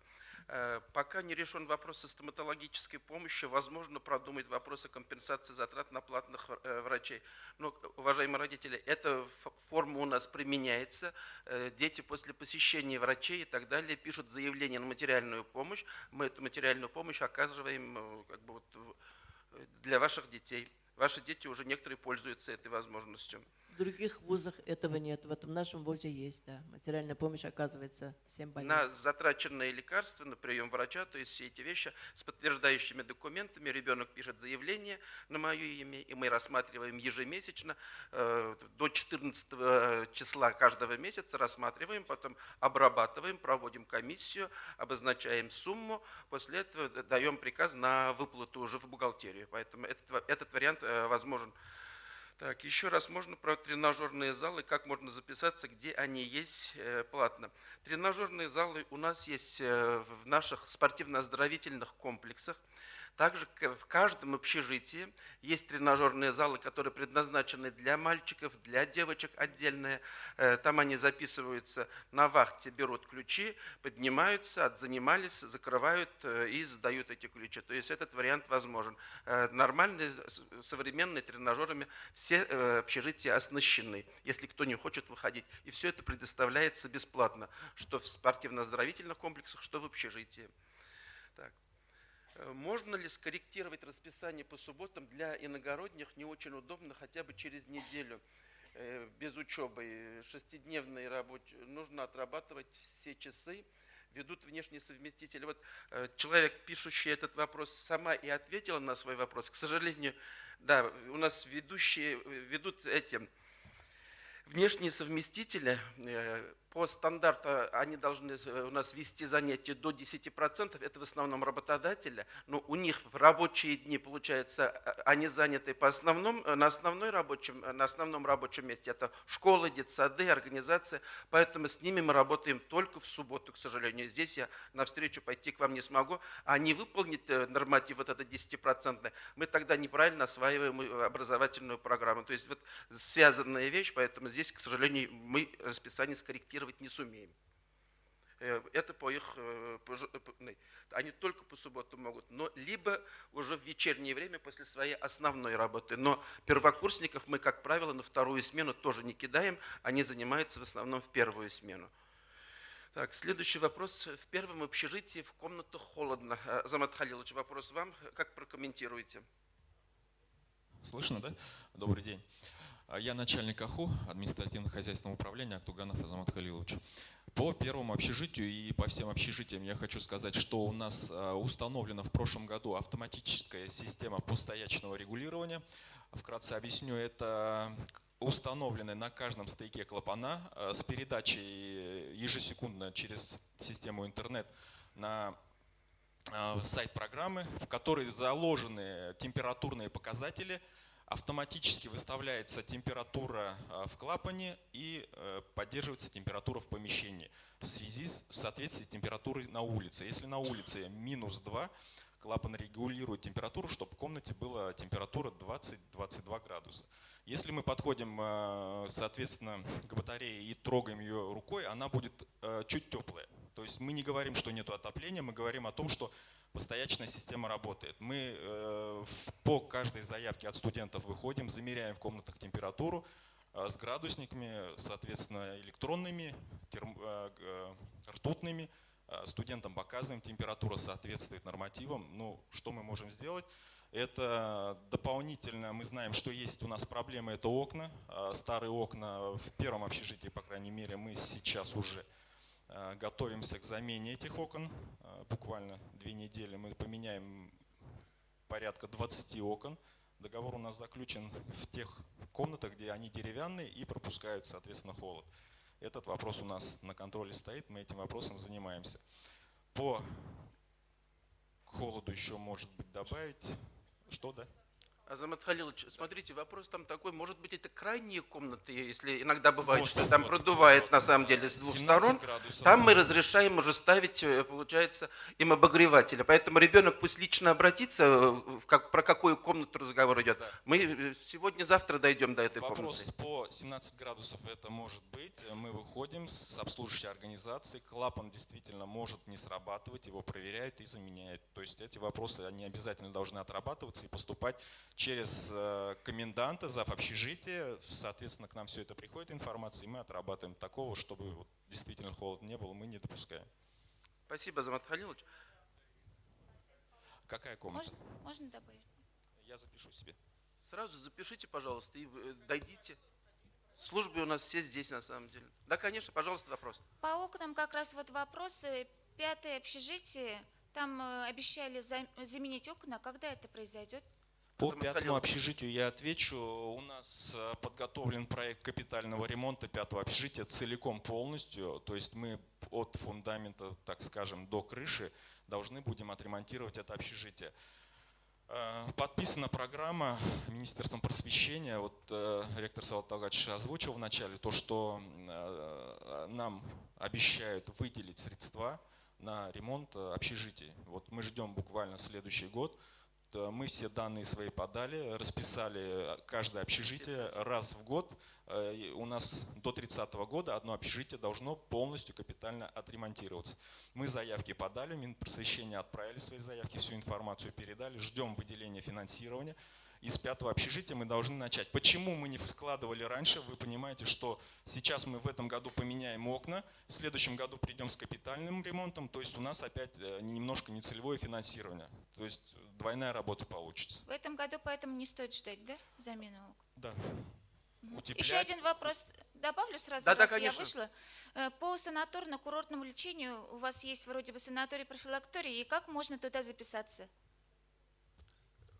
Ну, тут смотрите, он у нас был санаторий-профилакторий. На данный момент он ликвидирован в связи с отсутствием финансирования. Поэтому пока дети, к сожалению, в санаторий-профилакторий не записываются, и мы там не можем оказывать лечение. Если кому-то нужно вот прям персональное, индивидуальное лечение, то этот вопрос рассматриваем индивидуально, и по другим профилакториям мы договариваемся. Такой вариант Спасибо за возможен. организацию такой встречи от всех Спасибо. родителей. Спасибо.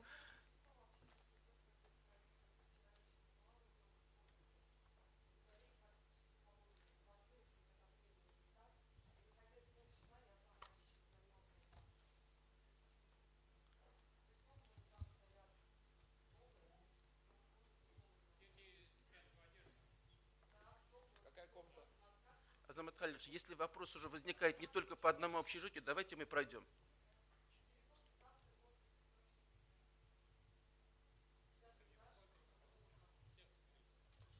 Нет, во всех комнатах нет. Я вам скажу, что где располагается клапан, допустим, если это на 5-этажке, он располагается на 5-м этаже, и, соответственно, у нас вопросы были по 5-м этажам. Вот в 9-этажке, соответственно, тоже, наверное, такая же проблема. Будем выходить, будем разбираться. Азамат Халилович, раз это 9-й этаж, может быть, воздух не прогнали, получается?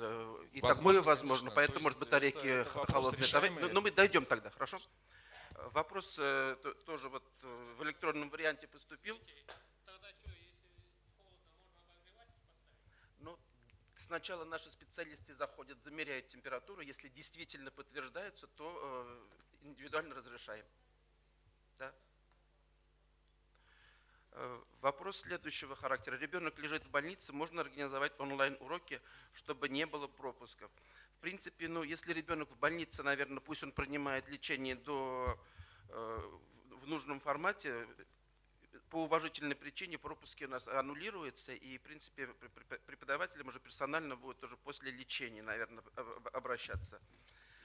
Так, Следующий вопрос. Стоимость обучения в договоре одна, при поступлении сказали, будет скидка как гражданину России. Как узнать стоимость обучения, чтобы оплатить до конца года и быть уверенным, что все сделано правильно? Лучше уточнить у своего факультета, института, колледжа. И скидки вот на обучение у нас сформировались в основном по магистратуре, если работают по педагогическим профессиям. Поэтому сумму можно узнать конкретно либо на факультете, либо позвонив в бухгалтерию. Вам точно назовут по каждому, там у них лицевой счет, до копейки все учтено. Так, сейчас, чтобы никого не пропустить. За материальной помощью сколько раз можно обратиться? Обращаемся в семестр один раз, то есть в год 2 раза возможно. Но иногда бывает, что их очень много, мы рассматриваем, откладываем на следующие месяцы. Но ни одно заявление неудовлетворенным еще не оставалось. Поэтому пусть пишут и прикладывают документы, и мы обязательно рассмотрим. Хотелось бы ремонта в общежитии, особенно запустить лифт. Большая просьба, ходить на 8-й этаж проблематично, особенно девочки да с тяжелыми сумками. Азамат Халилович.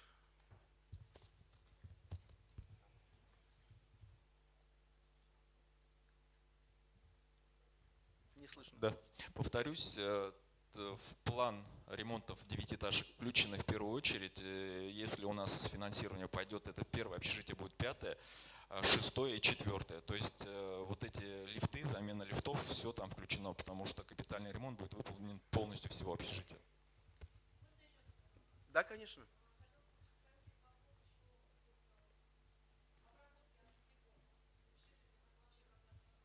Обработка насекомых проводится ежемесячно. У нас заключен договор с центром, с городским центром по, сейчас название я вам точно не скажу. Ну вот, я сейчас название не скажу, но это городской центр, сертифицированный. У нас в городе один такой, который имеет все лицензии на обработку. Мы с частными компаниями, индивидуальными предпринимателями не заключаем договор на обработку. У нас с ними годовой договор. Ежемесячно они проводят от тараканов, от клопов и от мышей. Если у нас появляется где-то локально, где-то что-то появляется, клопы, мы их вызываем, также в соответствии с договором они выходят, отрабатывают. То есть у нас договор с ними есть. Можно чуть-чуть? Было. Обработка. Уважаемые родители, можно я здесь добавлю? Да, в принципе, смотрите, мы к приезду детей всегда проводим эту обработку.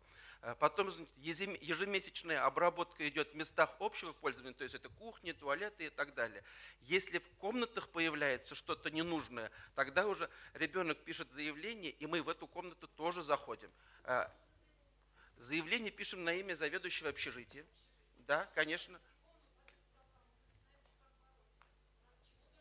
Вот, уважаемые родители, здесь тоже можно, я попрошу и вас, чтобы дети в комнатах убирались, потому что комната каждого первокурсника я до заселения прохожу сам, чтобы не было вот таких вопросов. И когда вы заселяетесь, там тараканов не было.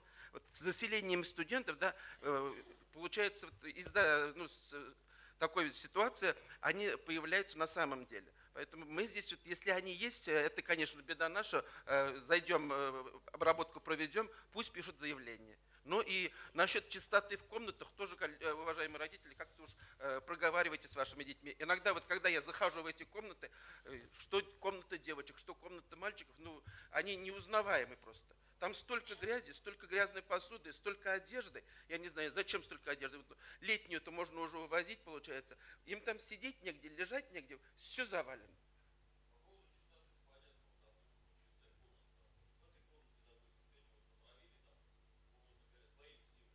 Своими силами не надо, уважаемые родители. Пишите заявление, мы сами все это сделаем.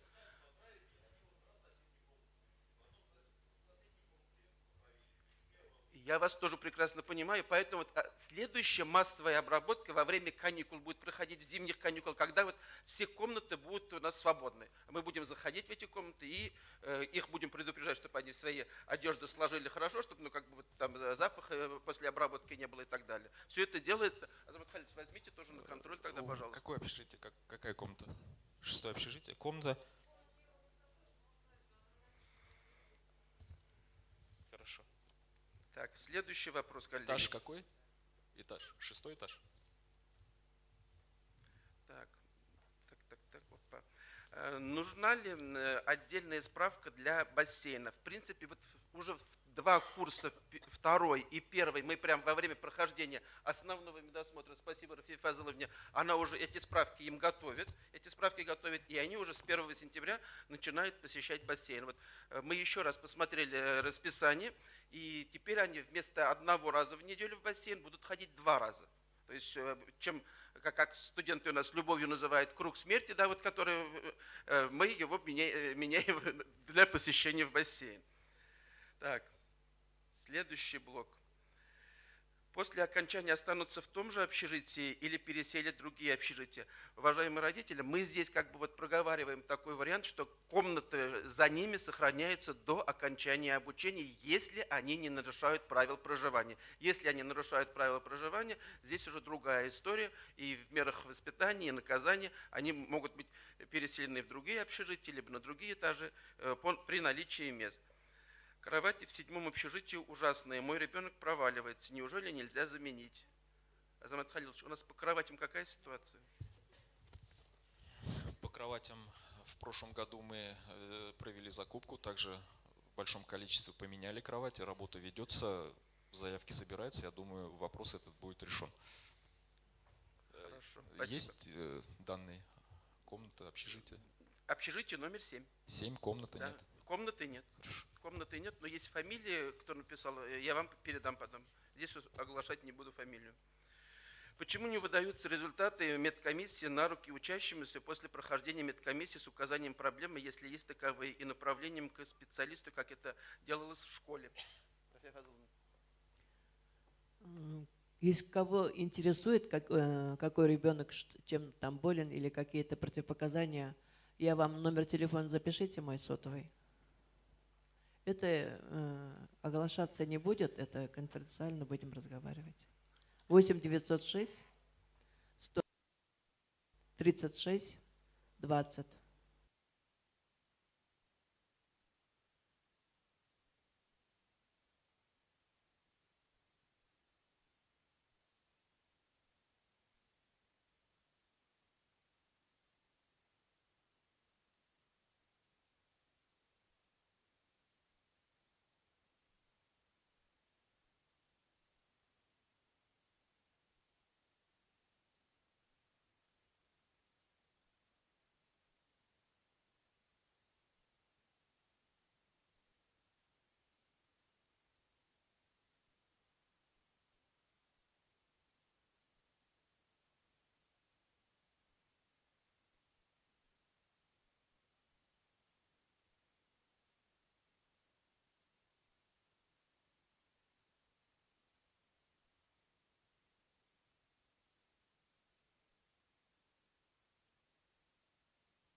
Тогда, фамилия есть, отработаем. В принципе, ребенок, наверное, сам не дошел.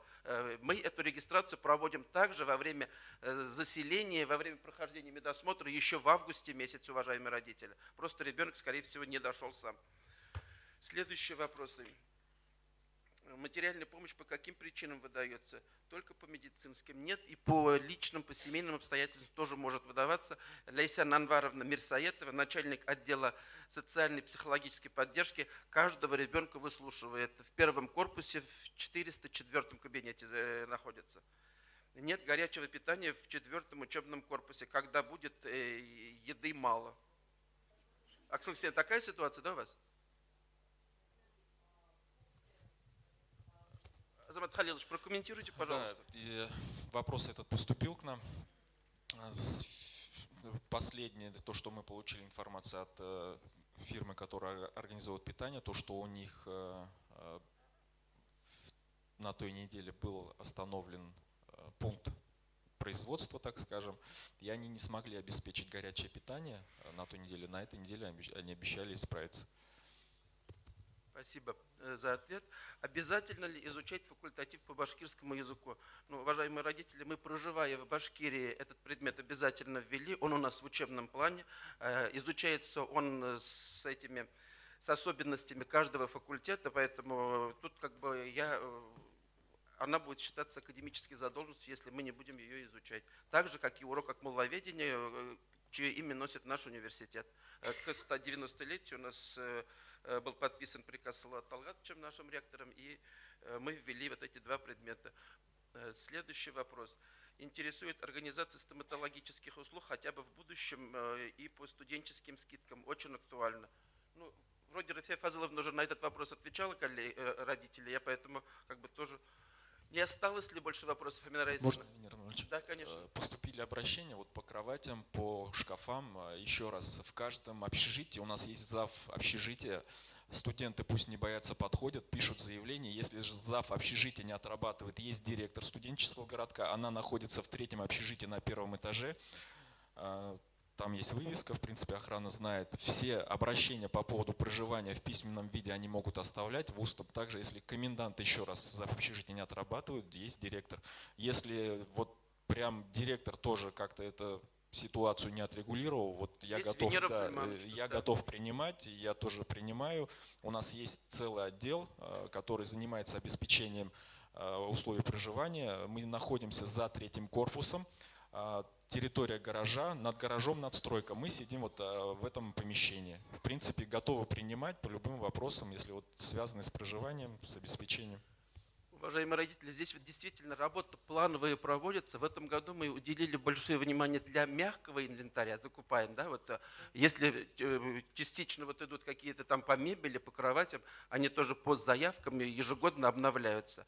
Ну, все сразу, например, заменить мы сами тоже не сможем, понимаете прекрасно, все в очереди, все вопросы в стадии решения.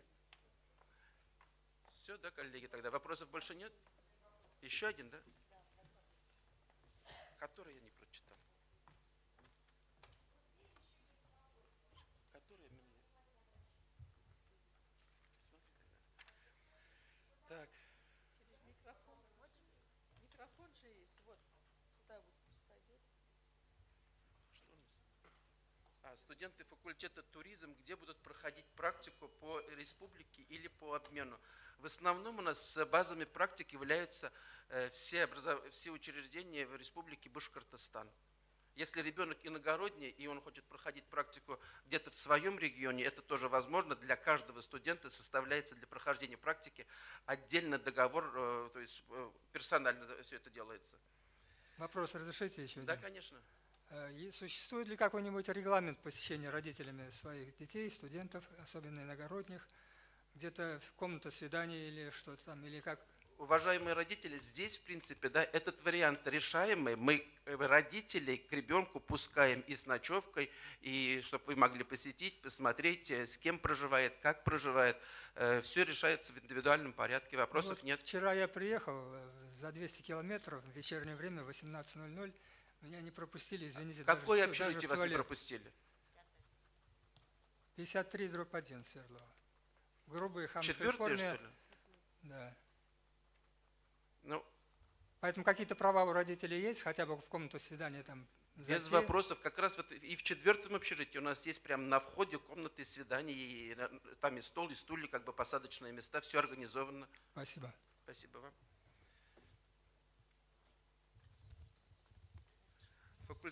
Можно еще добавить вот к вашему вопросу? Наверное, ребенок должен был сам заранее предупредить заведующего общежития, так ведь, и студгородок для того, чтобы пропустили родители. В принципе, таких проблем никогда не было. Никаких вопросов не было, да? Молодых людей мы не пропускаем, особенно к девочкам, да, но а родителей мы всегда пускали и пустим, вопросов здесь не должно быть. Факультатив не обязательный и не может быть академической задолженности. Заявление о добровольном изучении не пишем. Обязательность в чем? Ребята, он у нас в учебном плане, поэтому мы его и изучаем. Других вариантов здесь нет. Все, да, по-моему, с вопросами? Я еще раз отвечу. Давай, по 4-му корпусу, что входит в горячее питание. Расположен буфет или полноценная столовая. Если только буфет, возможно ли организовать столовую?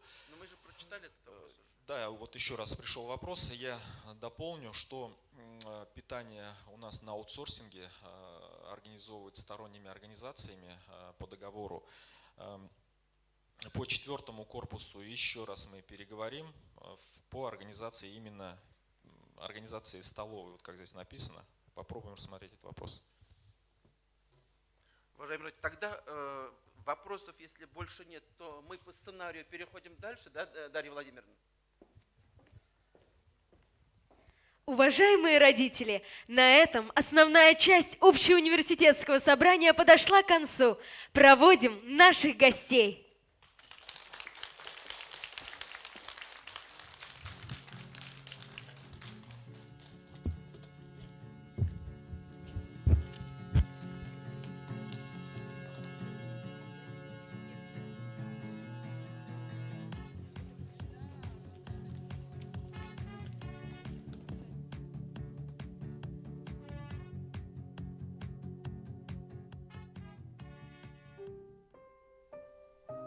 Ваша еда всегда самая вкусная. Без исключений. Вы переживаете, когда мы лучшие. И когда лучшие не мы. Вы нас выручаете в трудную минуту. Или просто радуете. А мы выручаем вас. Иногда вы ближе всей стране. Или какому-нибудь другому ребенку. Для вас нет чужих детей. И даже если мы теряемся, вы нас все равно находите. Хотя нас это никак не оправдывает.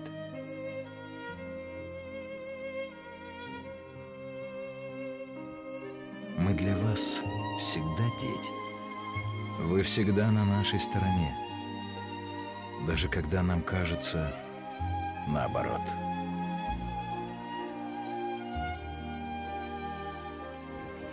Вы все всегда понимаете. Но или очень стараетесь понять. Вы с нами говорите и до, и после. Вы храните то, что мы думали неважно.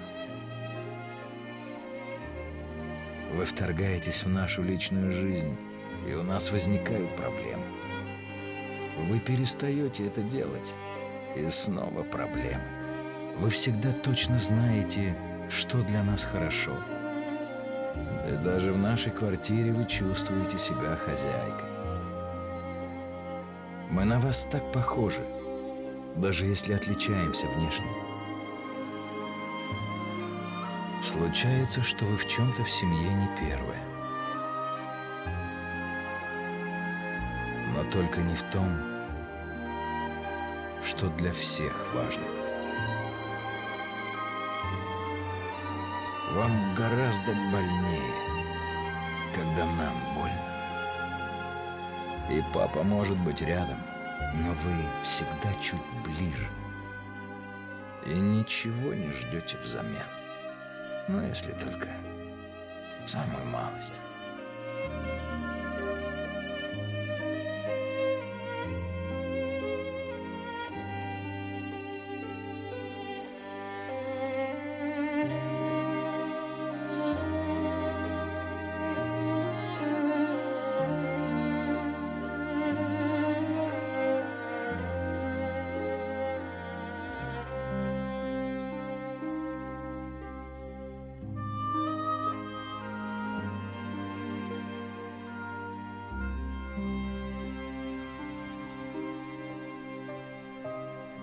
Вас поздравляют первокурсники 2022 года. Мамы Они только просто начинают делать ждут первые шаги в нас. творчестве, но уже уверенно стоят на сцене. Встречайте, студенты естественно-географического факультета.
Ноябрь – месяц перехода, смены, когда краски осени скрываются под белым полотном, знаменуя приход зимы. Символично, что уже более 20 лет мы провожаем календарную осень одним из, пожалуй, самых важных праздников – Днем Матери. Мама – это забота, уют, абсолютная любовь. Это то самое слово, которое необходимо человеку на любом этапе развития. Дорогие наши мамы, позвольте поздравить вас от лица сотрудников и студентов Акмулинского университета и вновь признаться вам в любви. На сцене студенты факультета башкирской филологии.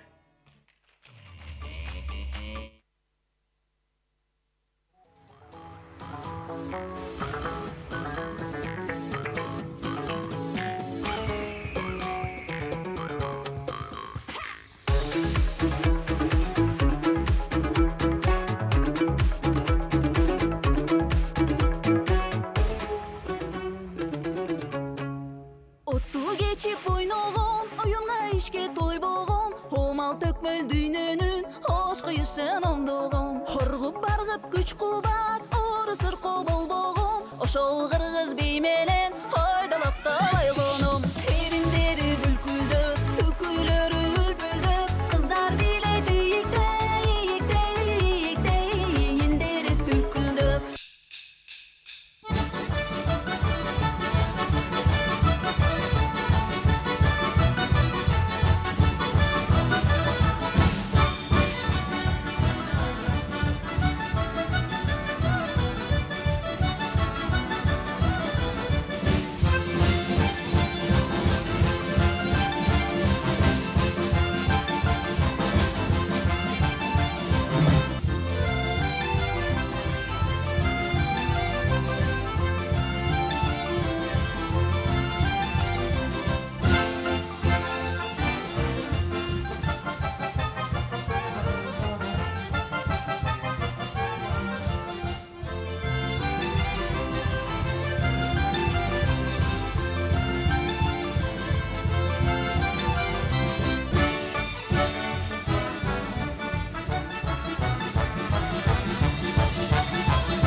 Дорогие мамы, вы всегда ждете нас на пороге дома. Наверное, от того само представление дома, конечно же, ассоциируется именно с вами. Вы всегда ждете. Ждете нас из школы, университета, с поздних прогулок, встреч. ждете нас из дальних путешествий по праздникам. В круговороте событий мы так часто забываем об этом. Спасибо вам за терпение, за умение ждать, понимать и прощать.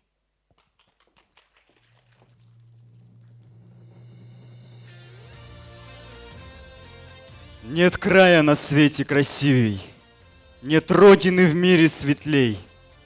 Россия, Россия, Россия, что может быть сердцу милей.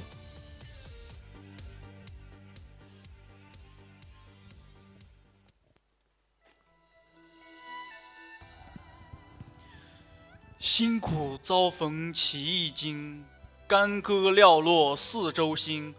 山河破碎风飘絮，身世浮沉雨打萍。惶恐滩头说惶恐，零丁洋里叹零丁。人生自古谁无死，留取丹心照汗青。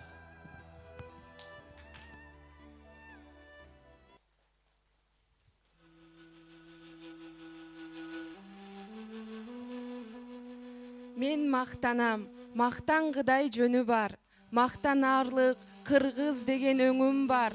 Мелмилине ар бир жанды бөлөгөн, мөлтүр, таза, тунук ысык көлүм бар. Мақтанамын, мақтанғыдай шартым бар. Мейман келсе, сый көрсөткөн калкым бар. Мезгилинде Манас бабам мурастап, муундан муунга мурас болгон салтым бар. Маданият, ынтымак бар, ырыс бар.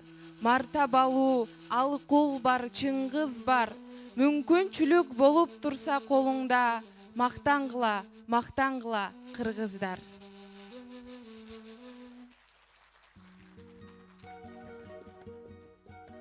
Por sus ríos y sus mares, por sus valles y montañas, qué orgullo es Colombia. Por su fauna y por su flora, por su clima que enamora, qué orgullo es Colombia.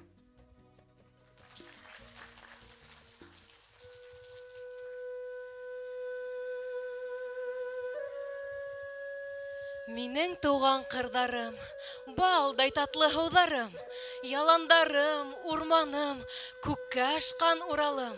Минең изге төйәгем, һеҙҙе һөйә йөрәгем. Күгәреп күккә үрелгән ҡарлы башын Уралдың, күҙҙең яуын алырҙай матурлығың ҡырҙарын. Мәңге маҡтар инем мин, мәңге данлар инем мин.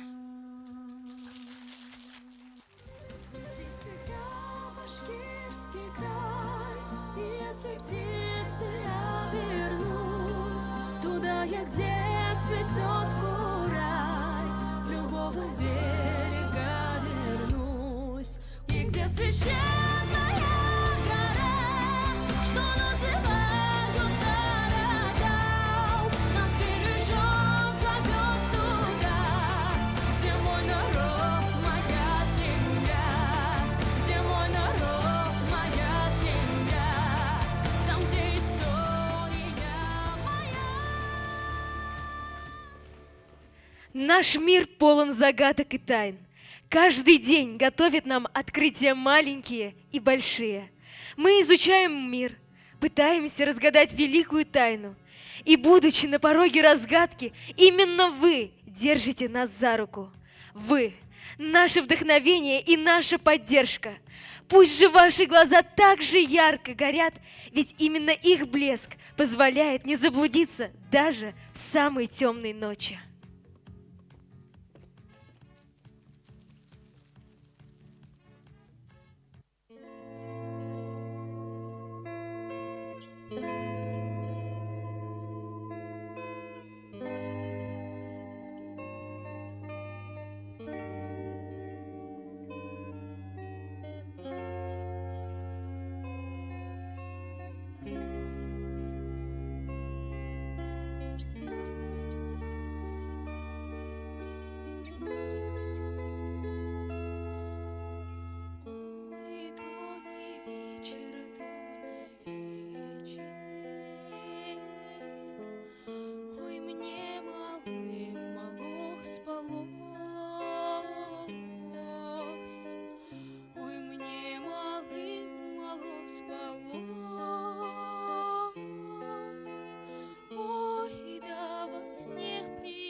подо мной.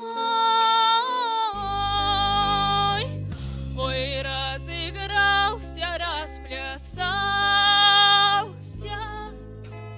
ой, разрезвился подо мной. Ой, налетели ветры злые, ой, да с восточной стороны, ой, да сорвали черную шапку, ой, с моей буйной головы, ой, да сорвали черную шапку, ой, с моей буйной головы.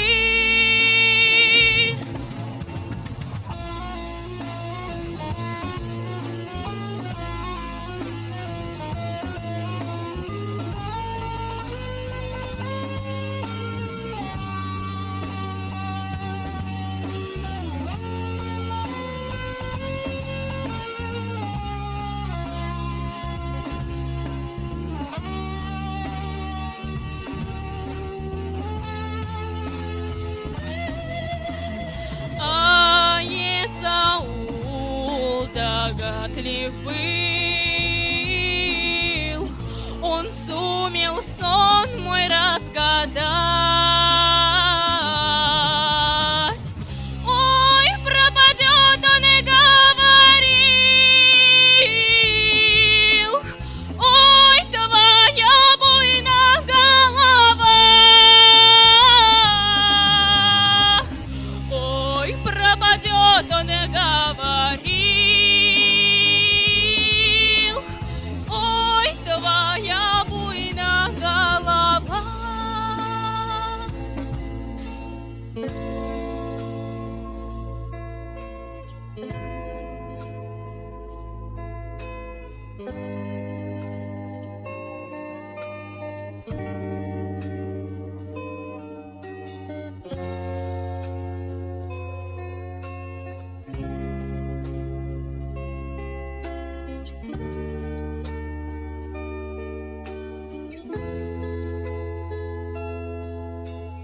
Ой, то не вечер,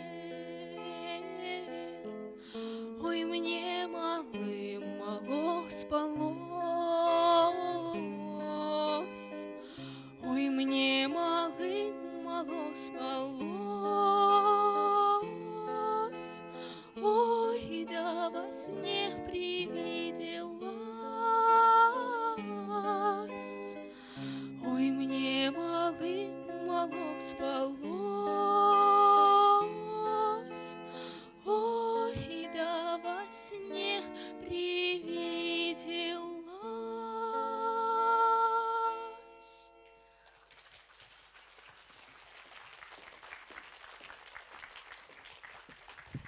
Мама – это компас, ориентир, наставник, первый и самый главный учитель в жизни человека. Мы, как будущие педагоги, понимаем значение учителя в жизни каждого. Однако роль матери заменить или подменить невозможно. Пусть же, несмотря на невзгоды и расстояния, любовь детей будет согревать ваши сердца.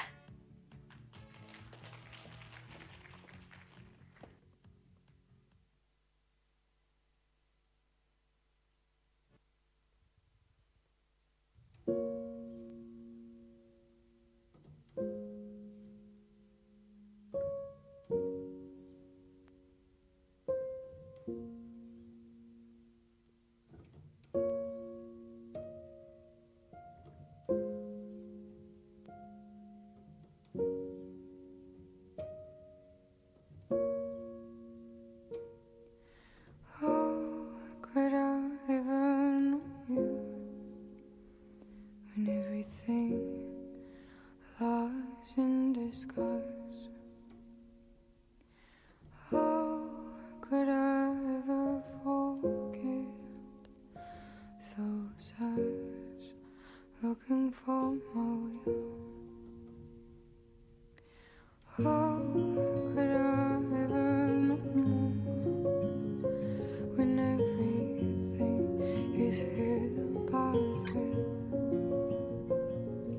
And how could I ever feel you once again without losing my mind? Oh, empty shadows of my past, they made it to the end.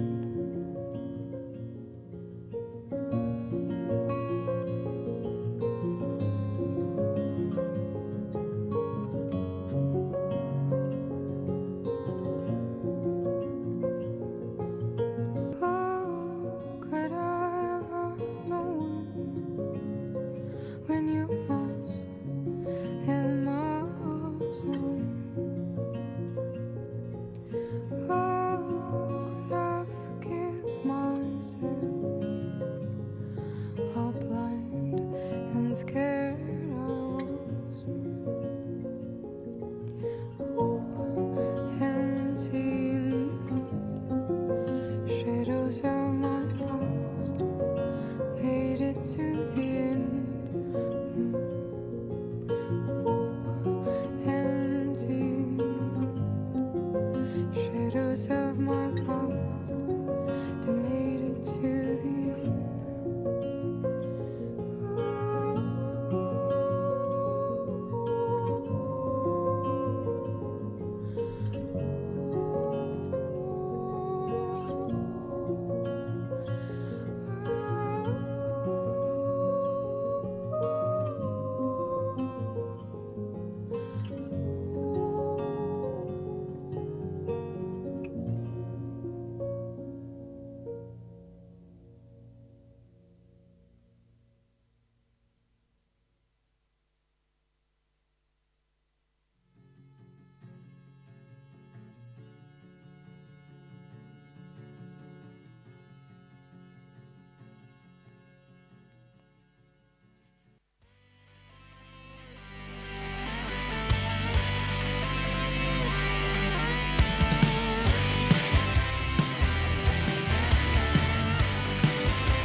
Время влияет на дни и события, давит, диктует форматы и стили.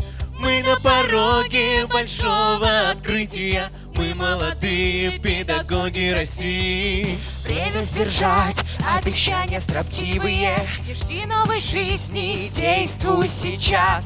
Мы в Акмулинском самые счастливые. Завтра Россия зависит от нас. Кто, если не мы, сила поколения? Кто, если не мы, научное мышление? Кто, если не мы, прорыв десятилетия? Кто, если не мы, на годы, на столетия? Кто, если не мы, единая команда? Кто, если не мы, искусство, пропаганда? Кто, если не мы, в спорте наша сила? Кто, если не мы, учителя России?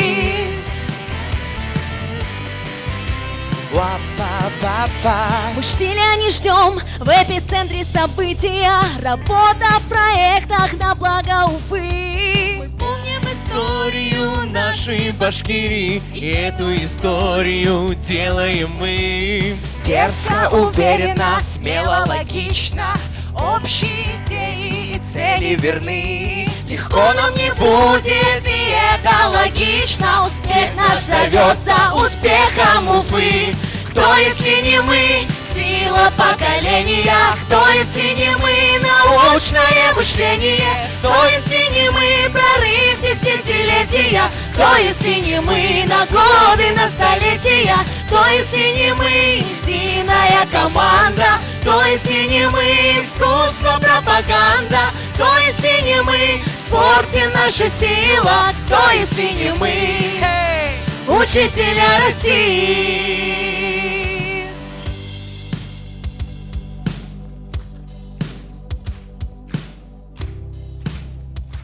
Дорогие мамы, позвольте вас еще раз поздравить и пожелать здоровья, тепла и любви. Благодаря вашей заботе и поддержке каждый из нас старается сделать все, чтобы завтра стало лучше, чем вчера.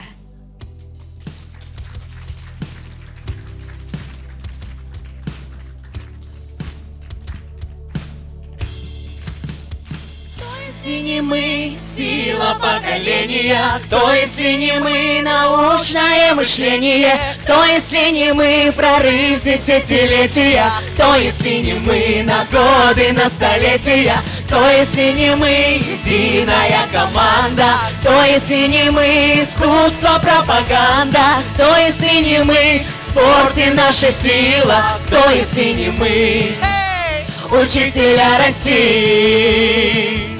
Учителя России, учителя России, учителя России, учителя России.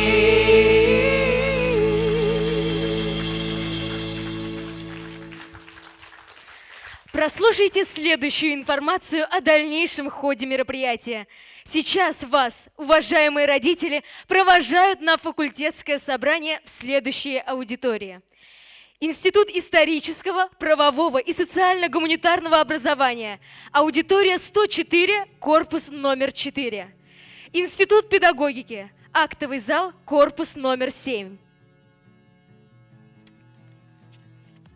Институт филологического образования и межкультурных коммуникаций. Аудитория 409, корпус номер 3.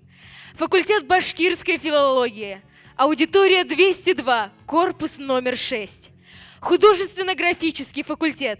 Аудитория 309, корпус номер 1, вход со стороны Ленина. Естественно-географический факультет. Аудитория 503, корпус номер 2. Институт физики, математики, цифровых и нанотехнологий. Аудитория 202, корпус номер 2. Факультет психологии. Аудитория 206, корпус номер 5. Институт физической культуры и здоровья человека. Аудитория 300Б. Учебно-методический ресурсный центр. Всего вам доброго! До новых встреч!